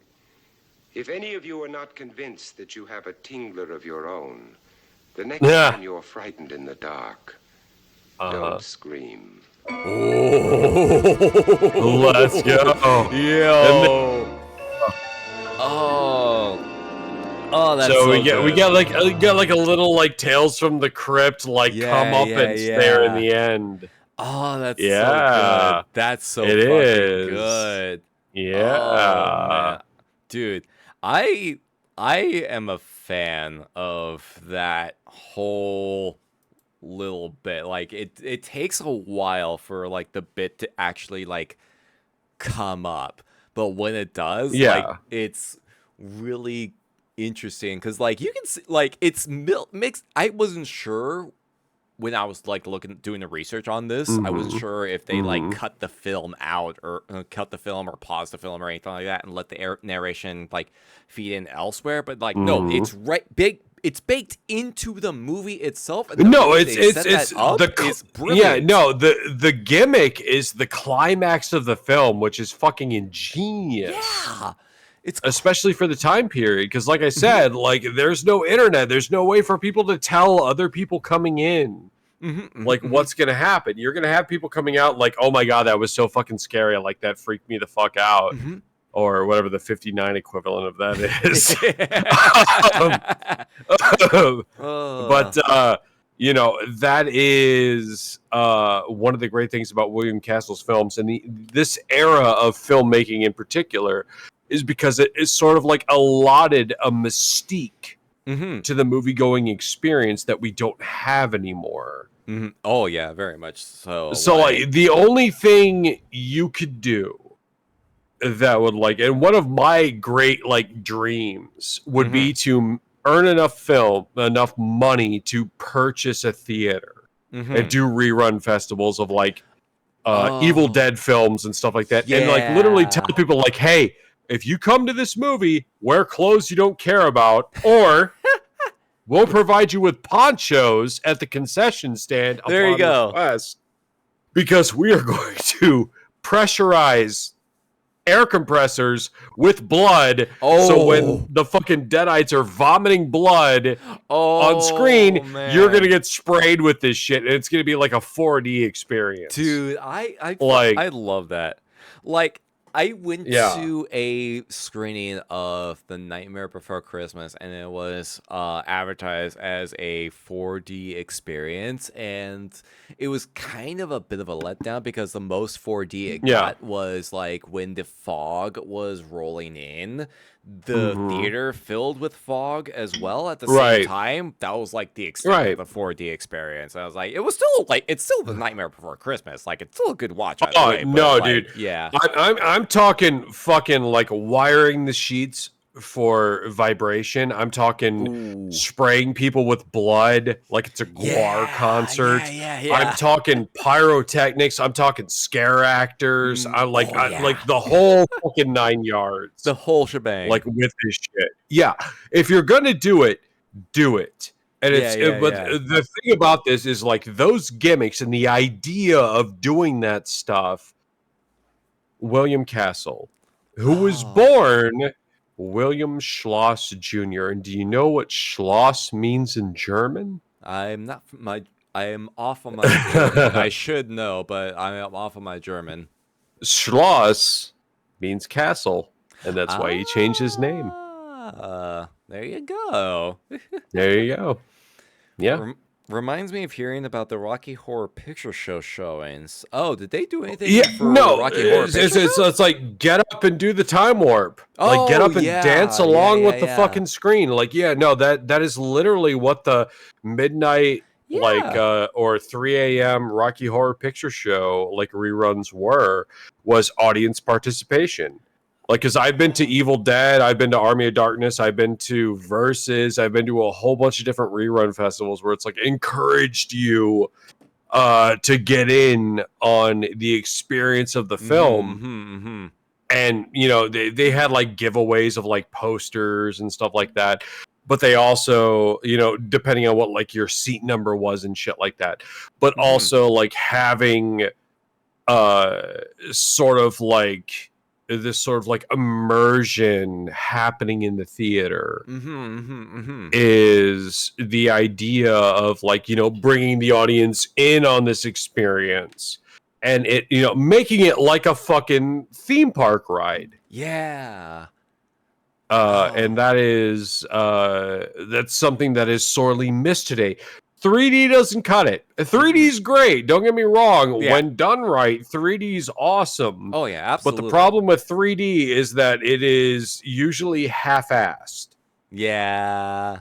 It really and that's the reality. And like IMAX and stuff like that, like, that's cool to be like in this huge dome where like, you look to your left and you see the movie. You look to your right, you see the movie and you see different aspect ratios of the movie and stuff like that. That's not really an experience. It's just watching a movie on a huge screen that you have to like turn your head to be able to observe. It's not the same thing as like actually having an experience. Like, this was like the whole thing with William Castle was proper theatrics because he worked in theater and he wanted people to feel like they were there for these films. And that's why he came up with these gimmicks for his films to sort of like immerse people. And that is something that is like a lost art. It really is. Because like, as we mentioned earlier, like we were talking about how going to the theater was like a social event. And nowadays it was, it's just, for one, like way too expensive to even go to a theater for anything except unless it's something you really wanted to see. And nowadays, it's like the social aspect is almost like completely gone. Everyone just kind of like sits quietly and does their own thing.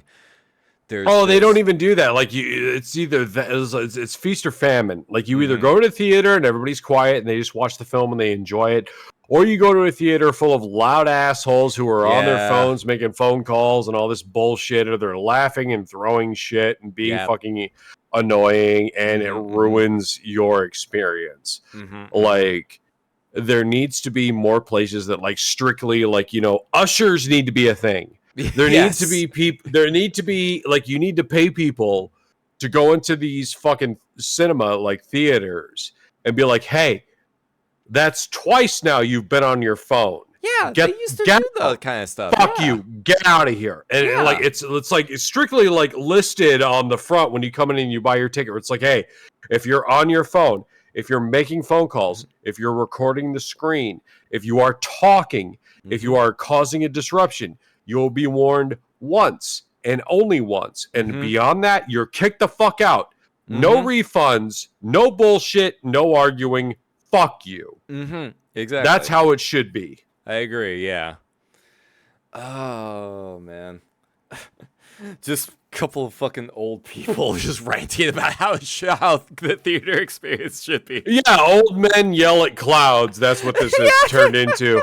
But you know what? We're not wrong. And I don't think anybody is gonna argue with us because, like, if you're gonna pay that price to go see a film, if you're gonna pay like that 70 that price, bucks, like, if you're gonna pay the least price of a fucking full price game for like 3 hours of entertainment, then like it needs to be fucking worth it. Yeah, if you're gonna pay minimum $10 to $12 for a ticket, and then on top of that, about another $15 to $25 for soda and popcorn, you should not be bothered by other people in the fucking room. Exactly. And if you are, somebody should come up and be like, yo, get the fuck out. And if they cause a ruckus, stop the movie, turn the lights up, get the fuck out of here, or we're calling the police. Because now, not only are you not getting a refund, you're trespassing. Go fuck yourself and get the fuck out of here. Exactly. Like, those are them's the fucking breaks, because cinema experiences vary wildly. And I get a lot of reports from people that both like just go to see movies for pleasure and for enjoyment because they enjoy like the theater experience. Both like local cinema, where you're just talking your popcorn and soda, and then also like the higher end stuff where like you can order food and shit like that. The really fancy stuff. Yeah. Yeah, but then also like the pre-screening stuff where you have critics and journalists in there. Because I know a lot of those people. I know a lot of the YouTubers. I know a lot of the fucking people that write for Fangoria and Bloody Disgusting. I'm not going to name drop because I'm not that kind of guy. I need to read more of Bloody Disgusting. No, you don't, because they fired me. Oh, fuck. Oh, man. That's some lore we need to talk about off stream. No, I'll tell you right now. I'll tell you on stream. I have no fucking problem with that. So, early 2000s, back when Bloody Disgusting was a formulative website, like competitor for Fangoria, they had forums. And I was active on them. So much so that I sort of got like an offer to come write for them. I used to write for Bloody Disgusting. I used to do movie reviews for them. This was during the early to mid 2000s Japanese horror boom, where they were getting all of the remakes of Japanese horror films. And then we ventured into the 2003 Platinum Dunes era of remakes with like Texas Chainsaw Massacre, Friday the 13th, Rob Zombie's Halloween, Nightmare on Elm Street. And I was very negative at this time with my writing, to the point where, and I will name drop this guy, no problem. Brad Miska, one of the founders and former pro skater that you can find on Tony Hawk's Pro Skater. I had a dialogue with him via email where he told me that I needed to not be so negative. And I told him to go fuck himself. And when Hollywood decides to find some inspiration and do something original, I won't be so goddamn negative. And then I got my walking papers and no longer got paid for articles. So I have very I can't recommend people Bloody Disgusting. I don't know how it is now. Obviously, I don't read their shit or anything after what happened. But the same thing with Fangoria was very similar. Fangoria was very much like pro, like whatever happened. Very much like championing anything that happened. And it's like, look, you guys aren't talking about the independent stuff. You're not talking about the YouTube stuff. You're not talking about Womp Stomp or the guys who just did like Never Hike Alone. At the time, Well, they're not talking because they're talking about the top 10 directors who we want to make a new Friday the 13th movie. And I'm like, you are completely discounting the fan films that filmmakers are making. Like, you don't want to talk about the fan film stuff because it's going to blacklist you. And you're gonna run out of favor with Paramount or New Line or whoever. Yeah, and it's like that's not what you're supposed to do. You're supposed to talk about the news. Yeah, like there's like I mean, obviously, like especially in these days of like media journalism, whatnot, people are like gotta have so many articles, whatnot, going on a particular day, and it's like you can. Like, you don't have to scrape the absolute bottom of the fucking barrel just to get, like, something out there at the very least. Like, there's usually something you can write on that doesn't require you to just that's what I'm saying. There's thing. So many aspects of horror that anybody at any given time can discuss or tackle or revisit. And, like... My big problem with the main horror publications, primarily being Bloody Disgusting and Fangoria, is that they never talk about the fan films, the indie filmmakers who literally, and like, I don't like, so here's a quick lesson in fan film filmmaking for you guys. It torpedoes your career if you use your real name. Really? You have to understand, if you are making a fan film and you're doing a Kickstarter or a GoFundMe, that is seen via Hollywood or these production companies as, air quotes, profiting, even though that is not what it is. When you support a fan film, what you're doing is you are literally paying for the manufacture of the goods that you receive, the printing of DVDs or Blu-rays, the making of shirts or posters and stuff like that. You are not paying for a new Friday the 13th, Texas Chainsaw Massacre, My Bloody Valentine, etc., etc. So you are just donating money to these people.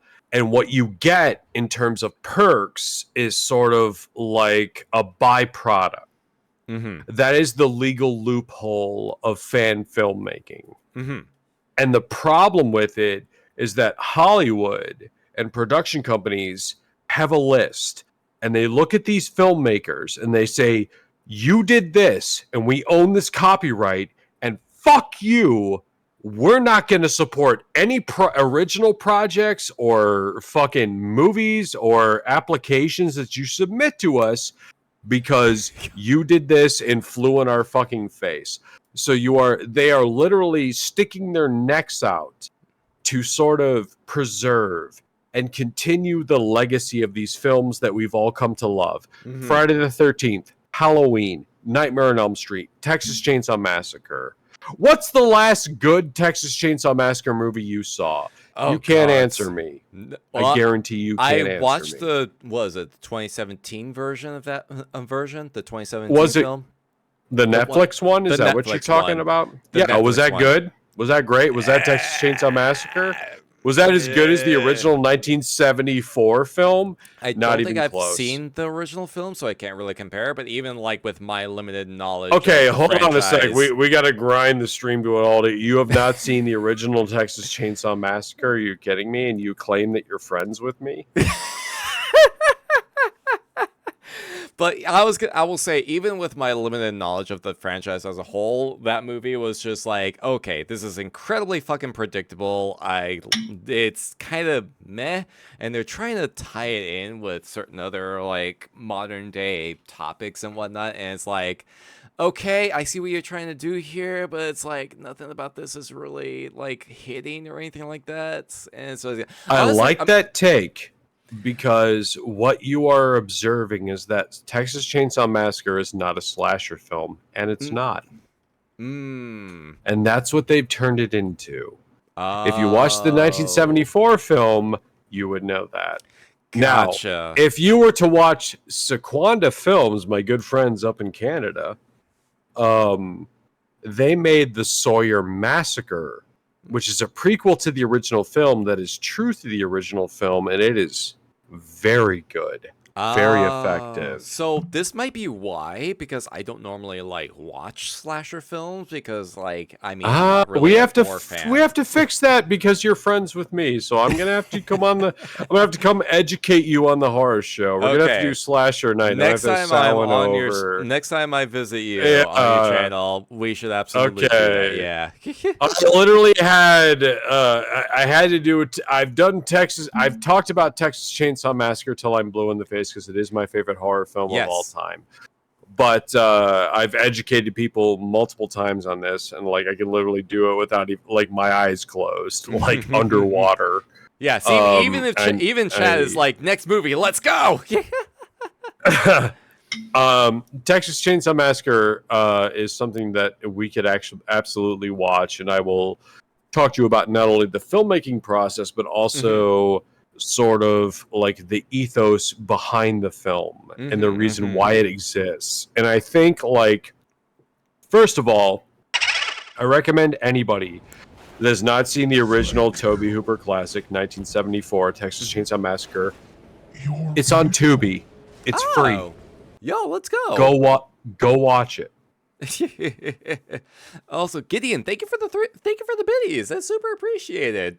Biddies, let's go. Yeah, biddies. We love those. Oh, nah, see, this is why I you having really these kind of conversations with you, because you're like way more knowledgeable about the movie industry than I am. I'm part of the industry, lest you forget. Exactly. I do special effects and makeup for films and stuff like that and television, but I'm very limited in what I'm allowed to talk about. Oh yeah, but because I do have to sign those NDAs and shit like that. But and also I don't expose my real name on stream and shit like that. Nah, yeah, but, I also make sure not to do that as much as I can. That's a good way to unless be. like fucking PlayStation and Xbox apparently it's insanely down to completely dox people if you pull up the fucking overlay at any given time. No, I noticed that, and I very much like changed my profile on PlayStation because I'm primarily a PlayStation user. So yeah, no, I noticed that, and I was like, oh, we gotta nip that in the bud if I'm gonna play fucking games on stream. But everybody, go watch the 1974 Texas Chainsaw Massacre. It is a eye-opening film that holds up to this day.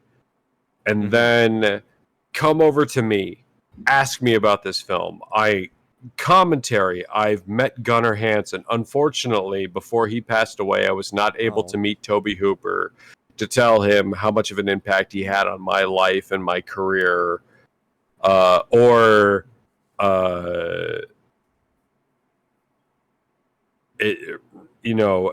anybody else that worked on the film. Marilyn Burns, like, she was at a panel I was at once. I didn't actually get to fucking talk to her or hang out with her or anything like that. Bob Burns, one of the greatest set designers. He designed Leatherface masks and did all of the props and stuff that were on set. He also did Tourist Trap, and he did a bunch of other films and stuff like that before he passed away. There's a lot of amazing stuff about this film, and from the 2 times I met Gunnar Hansen, unfortunately he did not remember me the second time because I wear different faces, much like his character. But he he was an amazing man who wrote an amazing book called Chainsaw Confidential, which you guys can read. It's on Amazon, it's on Kindle, it's on everything. That will tell you everything you could ever want to know about the Texas Chainsaw Massacre, the original film. Let's go. But barring that, if you watch that original film and you come to me and you ask me something about it, especially on Mondays, you are like Mondays are open season on Texas Chainsaw Massacre because I play that game on my channel. Anybody who comes in and asks me anything about Texas Chainsaw Massacre, I will fucking tell you. I will give you an answer. Paul Partain, Marilyn Burns, like I'll tell you fucking anything about any of the actors, any of the fucking scenes in the movie, any of that shit. I've educated Oki and a whole bunch of other fucking VTubers about this movie. I will have you over for a slasher stream and we will talk. I will literally love to watch for a slasher stream. I will watch Texas Chainsaw Massacre with you and I will explain to you like all of the shit that went into this movie, why it's so profound and why it's so lasting and why it's so effective. There we go. But you have to go watch it for yourself. That is sure. like the Tingler, like William Castle stuff. It's not fun if you know what's going to happen. Exactly. It's not fun if you see what's coming. Go experience it for yourself and then come tell me or you or us what you thought. Because that matters. That's a personal experience. That is what horror is about. Yeah. Sorry, I like accidentally hit the fucking transition sync to just. No, you did, dude. You're fine. You're fine. Oh. And I know I'm like leaning over and I'm acting no. Like I'm not gonna fall over. Again, I love picking your brain about these things. Cause like a lot of this stuff is like I absolutely fucking agree with, and it's like, and a lot of it is also kind of related to like video games as well, where it's like you talk about your experience with like the video game, like the movie journalism side of things. Like I also had like similar experiences on like the video game journalism side of things, where it's like, oh, you're being too negative about this product review, and it's like, this is my legitimate experience with this thing. I have legitimate criticisms about this. I'm sorry if it's not what you're looking for. Well, that's just the thing. Honest, like legit criticism is never irreverent. Especially for the sake of being irreverent, because I know we all live in this era of the angry video game nerd, and we're all living in his wake, the James Rolfe wake, where like, it is. Yeah, much respect to James Rolfe, but yeah. No, I don't have a problem with him. He's a very fucking nice guy.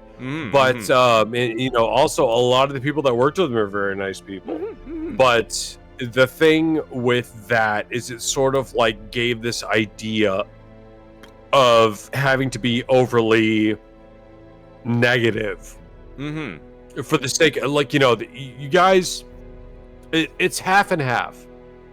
It's half on the content creator to be honest how they feel. Yeah. But it's also on the audience to differentiate when somebody is playing a character and satirizing versus, you know, understanding when somebody is being truthful. Yeah, and like James Rolfe has gone on record several times, like the nerd is a character. And some criticisms of the games that he plays are absolutely valid, but he's also like playing them up to a certain extent. But he's also playing them through the scope of somebody who is stunted. Exactly. You know, somebody who grew up in the 80s and somebody who played these games when they came out, which would have been like 10 years old, 9 years old, 12 years old, like whatever. And you're like, you're flipping your shit, but you're articulating it as an adult. That's the idea of that character. Yes. And I don't think enough people understand that. And that's the same thing with any sort of, like, even me. And I always tell people when they come on the horror show, they come on my channel, like, hey, if you like this movie that I'm making fun of, that's okay. Like what you like. Nothing I say or what anybody else says is going to take away from that. Nobody is going to say that your experience or how you feel about something is invalid. Nobody has that right to do that. But you also have to, at the same time, understand, and I will be the first person to admit, I love Space Mutiny. I think that movie's fantastic. I love this since I was a kid. I know it sucks. I know it's ridiculous. I know Reb Brown fucking driving a Zamboni and screaming, "Ah!" like in his fucking voice, like this like high ass voice is like hilarious and dumb. Yeah. I don't care. I love it. No, that's me with monos. It meant something. Yeah, it's you with monos. It's other people with fucking Conan. Yeah. Like, you know, it is what it is. Like, you know, it is what it is. Like, you know, understand that other people have other altering opinions and they have nothing to do with you and how you feel. Exactly. If you like something and you watch a video and you're like, I can't watch this. This person is just being super negative and super shitty the whole time. Turn it off. Go find somebody else that you can like. You be like, yeah, that was stupid, but I still like it. Yeah, and like, and that's enjoy that something that's balance. just hilariously dumb. Yeah. No, absolutely. Like, and that is one of those things. Like, I think people now really have to understand and sort of like find their own sense of humor when it comes to content creation. You have to find somebody that sort of like strikes that chord with you where they're like, hey, this game is fucking dumb, but hey, I love this. This was hilarious. This was so much fun. Yeah. Whether they're talking about Silent Hill or Resident Evil or whatever, like it's all valid. And how you feel is valid, how they feel is valid, and you just gotta sort of like find that person that you agree with, and you get to have that extra bit of fun with it. And then, you know, then maybe you go to the comment section and you say something. If it's someone that you hate, like, don't say anything. Like, give them a thumbs down, like, and fuck off. Like, Yeah. Because they probably thrive off that negative interaction. Yeah, like don't even give them the goddamn satisfaction of you know, you already gave them the view, but don't give them that interaction. But find somebody that like you can appreciate, that strikes that middle ground. That's a proper critic. Is somebody that is like, you know, I don't enjoy this, but there are good things about it. That's why I love Cecil. And as much as I disagree with Cecil about everything, he and I will never agree on anything.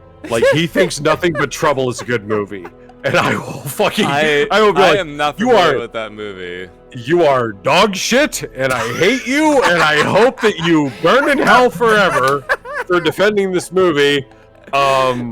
We got together and I helped him research and do the Clock Tower Rewind video for Way Forward that just came out over I need on to check that game out because I never the had a chance to channel. play the original Clock Tower game. Clock Tower is one of my favorite horror franchises of all time, so I hope you check it out and I hope you enjoy it. It is a little archaic. It was a Super Famicom game. Yeah. Oh yeah. Full disclosure. But as long as you like your, it's dated in some capacity. Yeah, as long as you like your old, you can appreciate your old school jank. You'll enjoy it. Static was playing it tonight, and he was having a problem. And I went in on his channel. I was helping him out, like giving some tips and shit. But yeah, if you guys don't know, I will shout out Cecil. Good Bad Flicks over on YouTube. Yeah, I helped him with research for the most recent gaming video that he did about Clock Tower Rewind because he was on board with Way Forward. Now, Way Forward's a good company.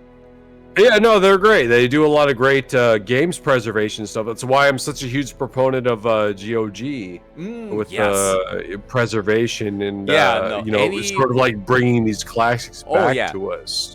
Any older game that I look into, I usually look on GOG first because they usually have the best version of that particular game that will play like the best. They like usually run and it's DRM free, bro. Exactly. You own it. DRM free. There's no no Steam or fucking Google or fucking Amazon bullshit.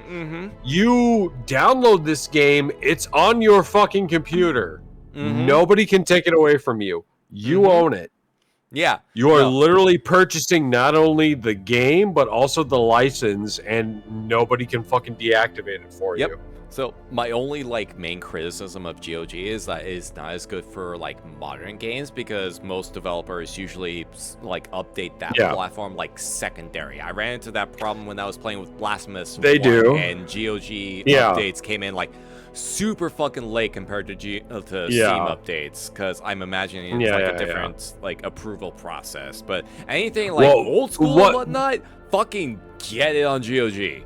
Yeah, the thing with GOG is that as far as updates are concerned, it depends on like there are releases that happen specifically on their platform, which is mostly the old school stuff that they work on. Like, I know a lot of people are looking forward to the re-release of The Thing. I've been seeing a lot of groundswell on that one. So that is something specifically that Night Dive and GOG are working on. So you're going to get your updates there as well as Steam. Good to know. Other games, modern games and stuff like that, yes, they're going to update on Steam first before it rolls over to GOG. But the thing is, GOG is never going to pull the plug. The only time GOG pulls the plug on anything that you don't already own is if that specific company pulls the license, which is what unfortunately happened. Well, it happened with The Suffering, and The Suffering, that's what it was, the ties that bind. But I already own them, so tough shit, because I can fucking play them all I want. Yeah, I saw that and I was like, oh, I should get those games, and then like I missed the window because I just like blanked out completely, and I was like, son of a bitch. So here's the thing with those, though. If they get enough exposure and they get enough like requests, like they will fucking foot the bill to get those licensing rights back. Because that was the problem is that was old school Midway. Yes. That then turned into Acclaim, which then turned into, I believe, EA. Yeah. So, and EA is going to do absolutely nothing with the Suffering. Guarantee it. It's not going to happen. Yeah. God. So, I usually avoid anything that has EA's name on it these days. Like, I thought about giving fucking, what is it? What's that one shooter game? 3-on-3, Apex Legends. I thought about giving Apex Legends a shot, and I was like, okay, it's free to play, I'll download it, and then immediately, like, as soon as it prompted me to make an EA account, I went like, nope! Uninstall it, promptly uninstall that shit. Yeah, it's like the same thing with Origin. Like, I played the original Assassin's Creed, and I was like, this is stupid. Why the fuck am I hit with Matrix code like I'm fucking Neo while I'm trying to assassinate people? This is dumb. And then that shit persisted, and then up to the point where it's like, wait, there's Jack the Ripper DLC? That's interesting. Let me check this out. And I checked it out, and I was like, that's not even close, and also like horribly disrespectful. Yeah, the formula ran dry really fast, and I think like the later games like just did away with the Abstergo like parallels entirely for the most part. Outside of like the idea of like if you're reliving memories, it should be very like on rails, like sort of like linear. Yeah. But you're trying to present it as if I can go anywhere and do anything, and you're full of shit because obviously I can't. Well, yeah. Otherwise, like... I fail and the Matrix fucks up. Yeah, that was the weird thing. Like, even with the Assassin's Creed games being as open as they are, they're still like, depending on the mission that you are, there's still very specific routes that you absolutely need to go on. Otherwise, you just automatically fail. Here's a wild idea. Actually have it take place during that time period and not have your fucking douchebag college-age bartender have to exist in near future. God, yeah. And then you can tell whatever narrative you want. Whether think you're that's a what they're pirate doing, yeah. or a Viking or an Egyptian or what the fuck ever. Yeah. Like, take that stupid bullshit plot point out of it, and then you can literally do. And also, stop trying to alter history. Oh gods, yeah. Like, if you wanted to take place during that time period and reference it, cool. But stop trying to make Nikola Tesla some kind of like fucking Lucius Fox Batman ally. Like, that is so stupid. Don't do it. Also, you look like an asshole. We gotta hydrate, so yeah, definitely hydrate. Yeah, booze. That's what I'm hydrating with now, because you brought up I already Ubisoft, finished my or beer. I brought up Ubisoft. I don't know. I already finished my beer. So somebody brought up Ubisoft, so I'm drinking.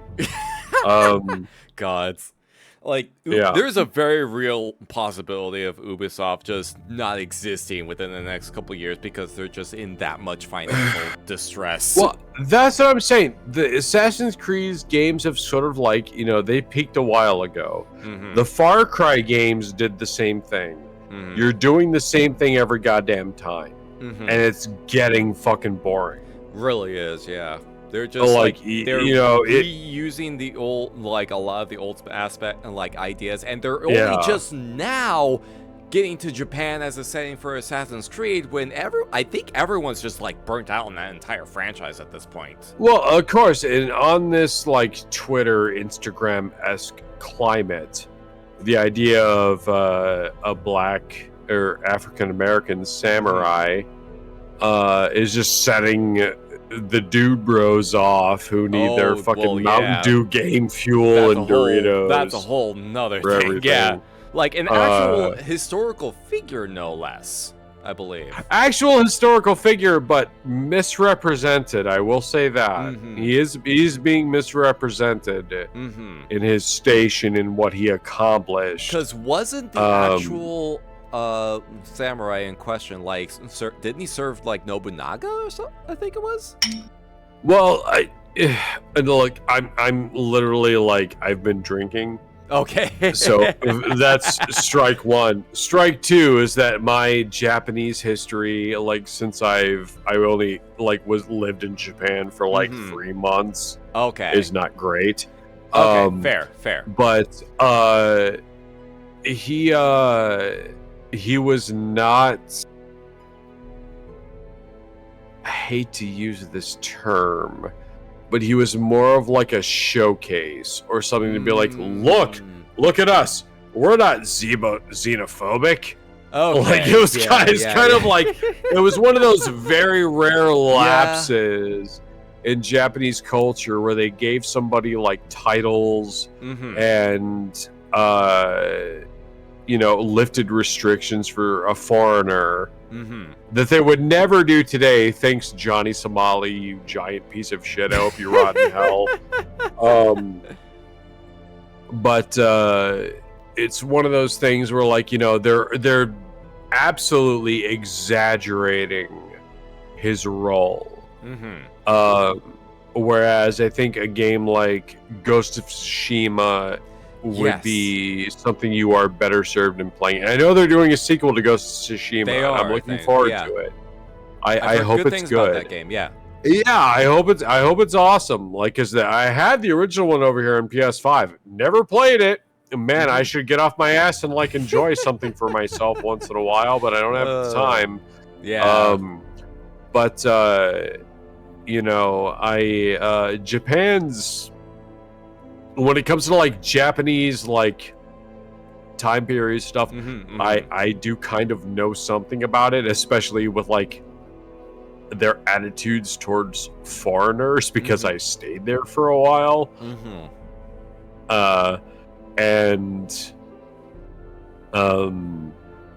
Basically what this Assassin's Creed game sort of feels like is like a retelling of Shogun.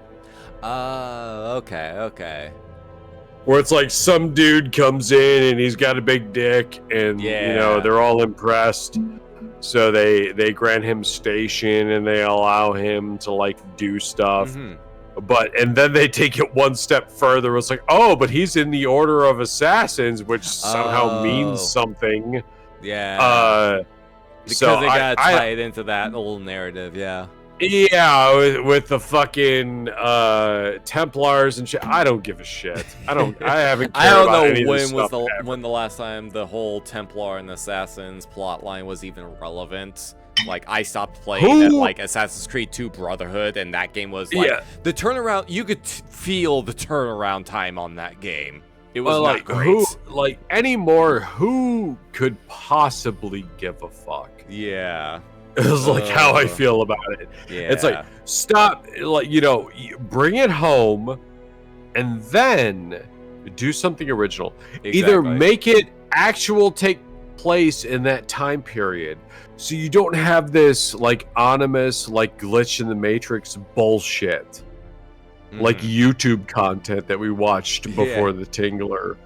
Or like do something different, take it in a different direction. You know, make it far in the future. Make Terminators a thing. I don't know. Skynet takes over, and then then the Templars and the Assassins have to join forces to take on Skynet. I don't fucking know, dude. Like, I'm not getting paid to come up with this stuff. Like, what the fuck? Like, do something. But it's the same thing with like Silent Hill and Resident Evil. It's like, stop with the Umbrella stuff. It's like that, or fully reboot the franchise and go back to the origins and do things that you were afraid to go in the direction of it with the original, or take it in a different direction. Do a different, take advantage of a different storyline or something like that. Stop referencing Jill sandwiches and fucking James Sunderland shoving his whole ass arm down a toilet and you know, him being a cock who jerked off in bathroom stalls over nurses. Oh my god. And like do something different with these IPs that have so much potential, but you are so shit scared to take into new directions and horizons, because it's like, well, fuck it. Let's just remake what let's just redo what we've already done, because I know dumbasses are not only going to stream it, but they're going to give us their money for it. Hey, hi, Pachinko 90. Like, I hate you, and I don't support Konami anymore, and I hate that because I love Castlevania, I love Contra, I love Silent Hill, but the way they've treated their not only their employees, but their fan base. Oh god, don't even get me started about Konami's bullshit. Also, hello Virgil, thank you so much for the raid. Welcome on in. How is Yakuza? I'm so sorry I talked. No, you're perfectly fucking fine. You're perfectly fine. You're perfectly fine. How you doing, Virgil? Thank you for coming on in. Well, thank you for the raid. Welcome on in. How you doing? And hey, Headless, how you doing? Welcome on in. Hope you're all having terrifyingly pleasant time zones. And no worries, Gideon. Thank you for hanging out. Hope you all enjoyed the movie. You have some. The Tingler, which we finished like fucking 5 hours ago. While I yelled about Konami and Capcom and shit. No. No. Like, I am perfectly willing to that's my thing. Like, I am willing to let you like go off, because it's all like you're not lying or anything. Like, it's fucking bars. It's fucking bars. I actively encourage people to come on my show to go off, because it's like, hey, if you talk, that means I don't have to talk, and I never shut up. So I know chat will appreciate it. So now I am very much willing to let someone just go on about a particular subject, and I'm just like, yes, okay, I will like very intently listen. But that's all I have to say. William Castle, go watch more William Castle films. Yes, go watch yes. Macabre. Go watch House on Haunted Hill if you've never seen it. Go watch 13 Ghosts. Go watch Homicidal. Like go back to his gimmick days, and enjoy his filmography for the first time, like audiences did back in the day, and appreciate the cheesiness. What we consider cheesy today, was horrifying to audiences back in the day. Absolutely. So definitely keep that in mind when you watch these movies. Yeah. I think it's good time to start closing things down. But guys, thank you so much for coming on and visiting the cemetery. By the way, Grimm. Really man. Appreciate it. It's good to be here. It's good to finally get invited by a guy who fucking didn't say shit to me and then canceled on me, and then all of a sudden it's like, oh, let's watch the Tingler. Always gonna give you shit. Next time you'll come on my channel, we'll do a horror show. Absolutely. I will poke you, and we will figure it out. We'll do a slasher movie. And you know what? Fuck it. You have to go watch Texas Chainsaw Massacre on your own. Oh, is that gonna be my homework? That's your homework. But then you come on my stream, and I'm going to do the anaglyphic 3D version of Friday the 13th Part 3. So anyone who owns 3D glasses can take part. Oh, let's go. Yeah. You're going to give everybody a fucking headache on that stream. Oh, man. All right. I'm going to see if I can... actually, I think I have an idea of who we can raid out to. Okay. But... What do you have going on? Where can people find you at? And do you have anything particular coming down the pipe? So to speak? I'm very tired. I know that feeling. I very much know that feeling. Okay, so let me finish my sentence. I'm very tired from October because I was streaming a lot. I was not only on my own channel, but on other people's channels. I'm getting back to it. This week, I will be... Monday is Texas Chainsaw Massacre with Hex and Demon. We're going to get out there. We're going to get the meat. We're going to kill those goddamn kids. They don't get to get away. Then... fucking... Thursday is going to be Outlast Trials. And that's going to be some of the Halloween or spooky event for that game that's persisting. I'm going to have Marley Gray and Junior VT on for that. I don't know who our fourth's going to be, but we're going to have a full team. And then Friday's going to be Hunt Showdown with Crow and Static as per usual. I'm staying away from the horror show this week because, like I said, that's a lot of editing, a lot of work, and I'm trying to recover. Yeah, no worries. Finish some shit. Nah, do whatever you need to do to take care of yourself. No, I'm also, I believe, on Tuesday, possibly appearing on Hex Lopturn's channel, where we are going to talk about mummy movies and why they're great, why they should exist, and we're going to be watching some classic Boris Karloff mummy goodness, and then maybe if he's feeling up to it, doing a double feature, and you're going to see some 1999 Brendan Fraser goodness. So, are you familiar with Overly Sarcastic Productions by any chance?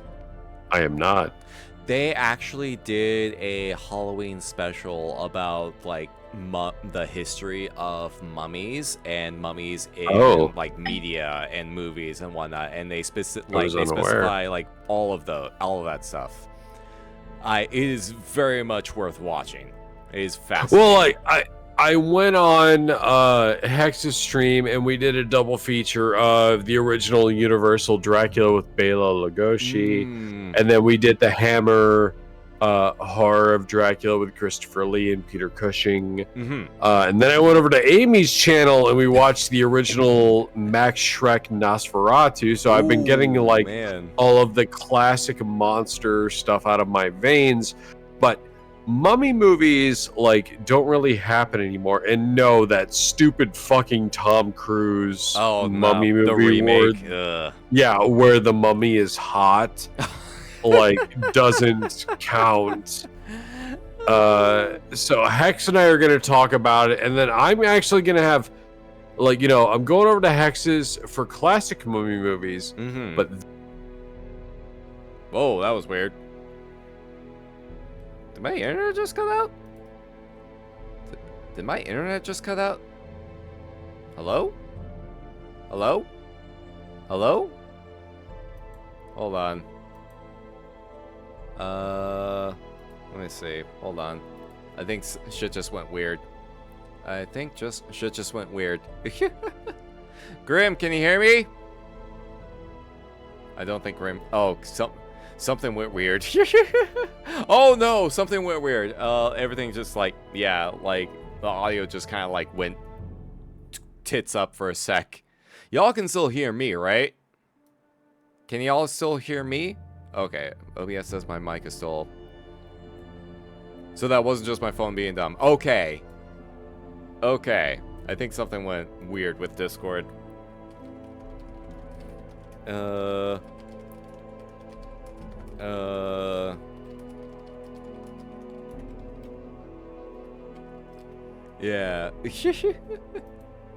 Okay.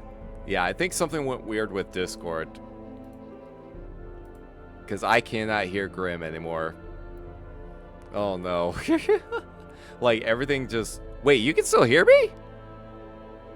I can hear you. Okay, Grimm can apparently hear me, but I can't hear Grimm. Hold on. That is weird.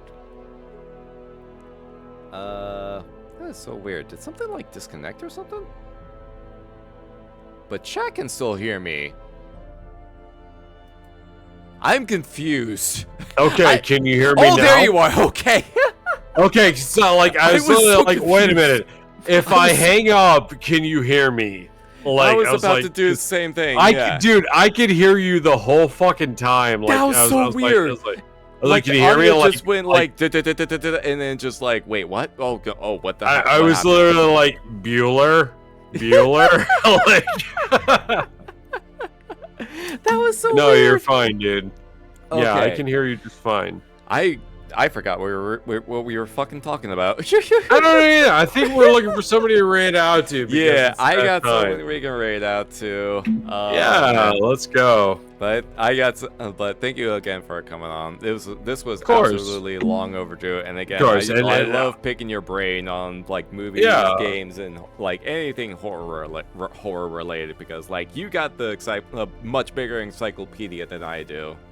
Well, that's what I do for a living, both on and off stream. But everybody's valid. You're valid. Aww. But although I do expect you to go on Tubi and watch Texas Chainsaw Massacre and tell me what you thought of it, I will make sure to I will get you on a proper slasher educational stream. Sounds like a plan. So we'll do that. I will poke you for that in the near future. So sounds like look a plan. forward to it. All right, we're gonna raid into Dave VTuber, member of the Graveyard Shift. Absolute amazing fucking. Oh yeah, Day. It's her birthday bash today. Yeah, Day. Yeah, we're gonna send some birthday wishes her way. Yeah, she's friends with Rummy. We won't hold it against her.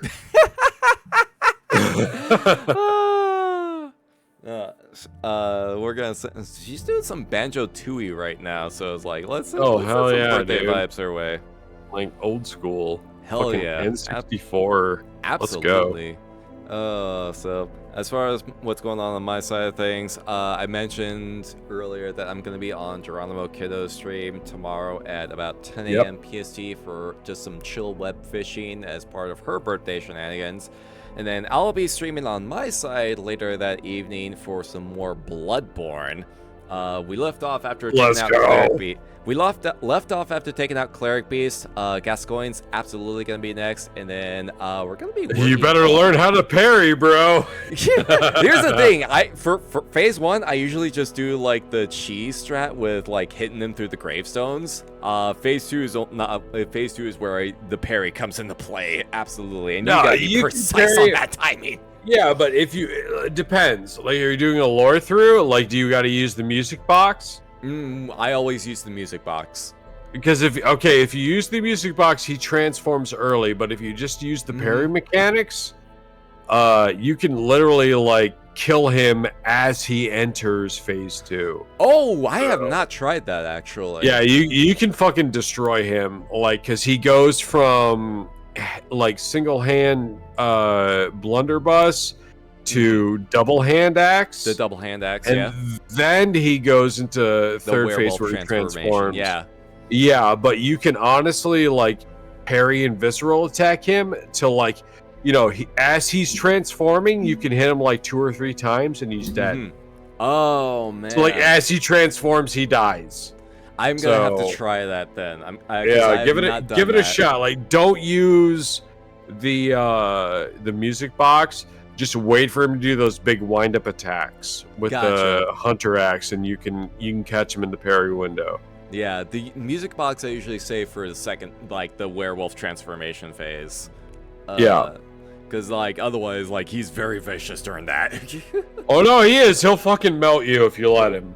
Yeah. Absolutely. Oh man. Alright. We'll go and rate on out. Thank you all for watching. Thank you for hanging out. Don't forget to take care of yourselves. Be good to each other. And remember, if you feel that you're being attacked by the Tingler, don't forget to scream for your lives!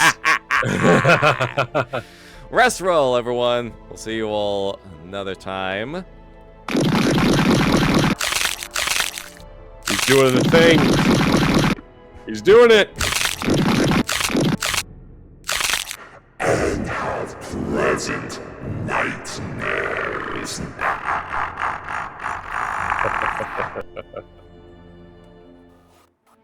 There'll be more, many more. They're coming for me now. And then they'll come for you.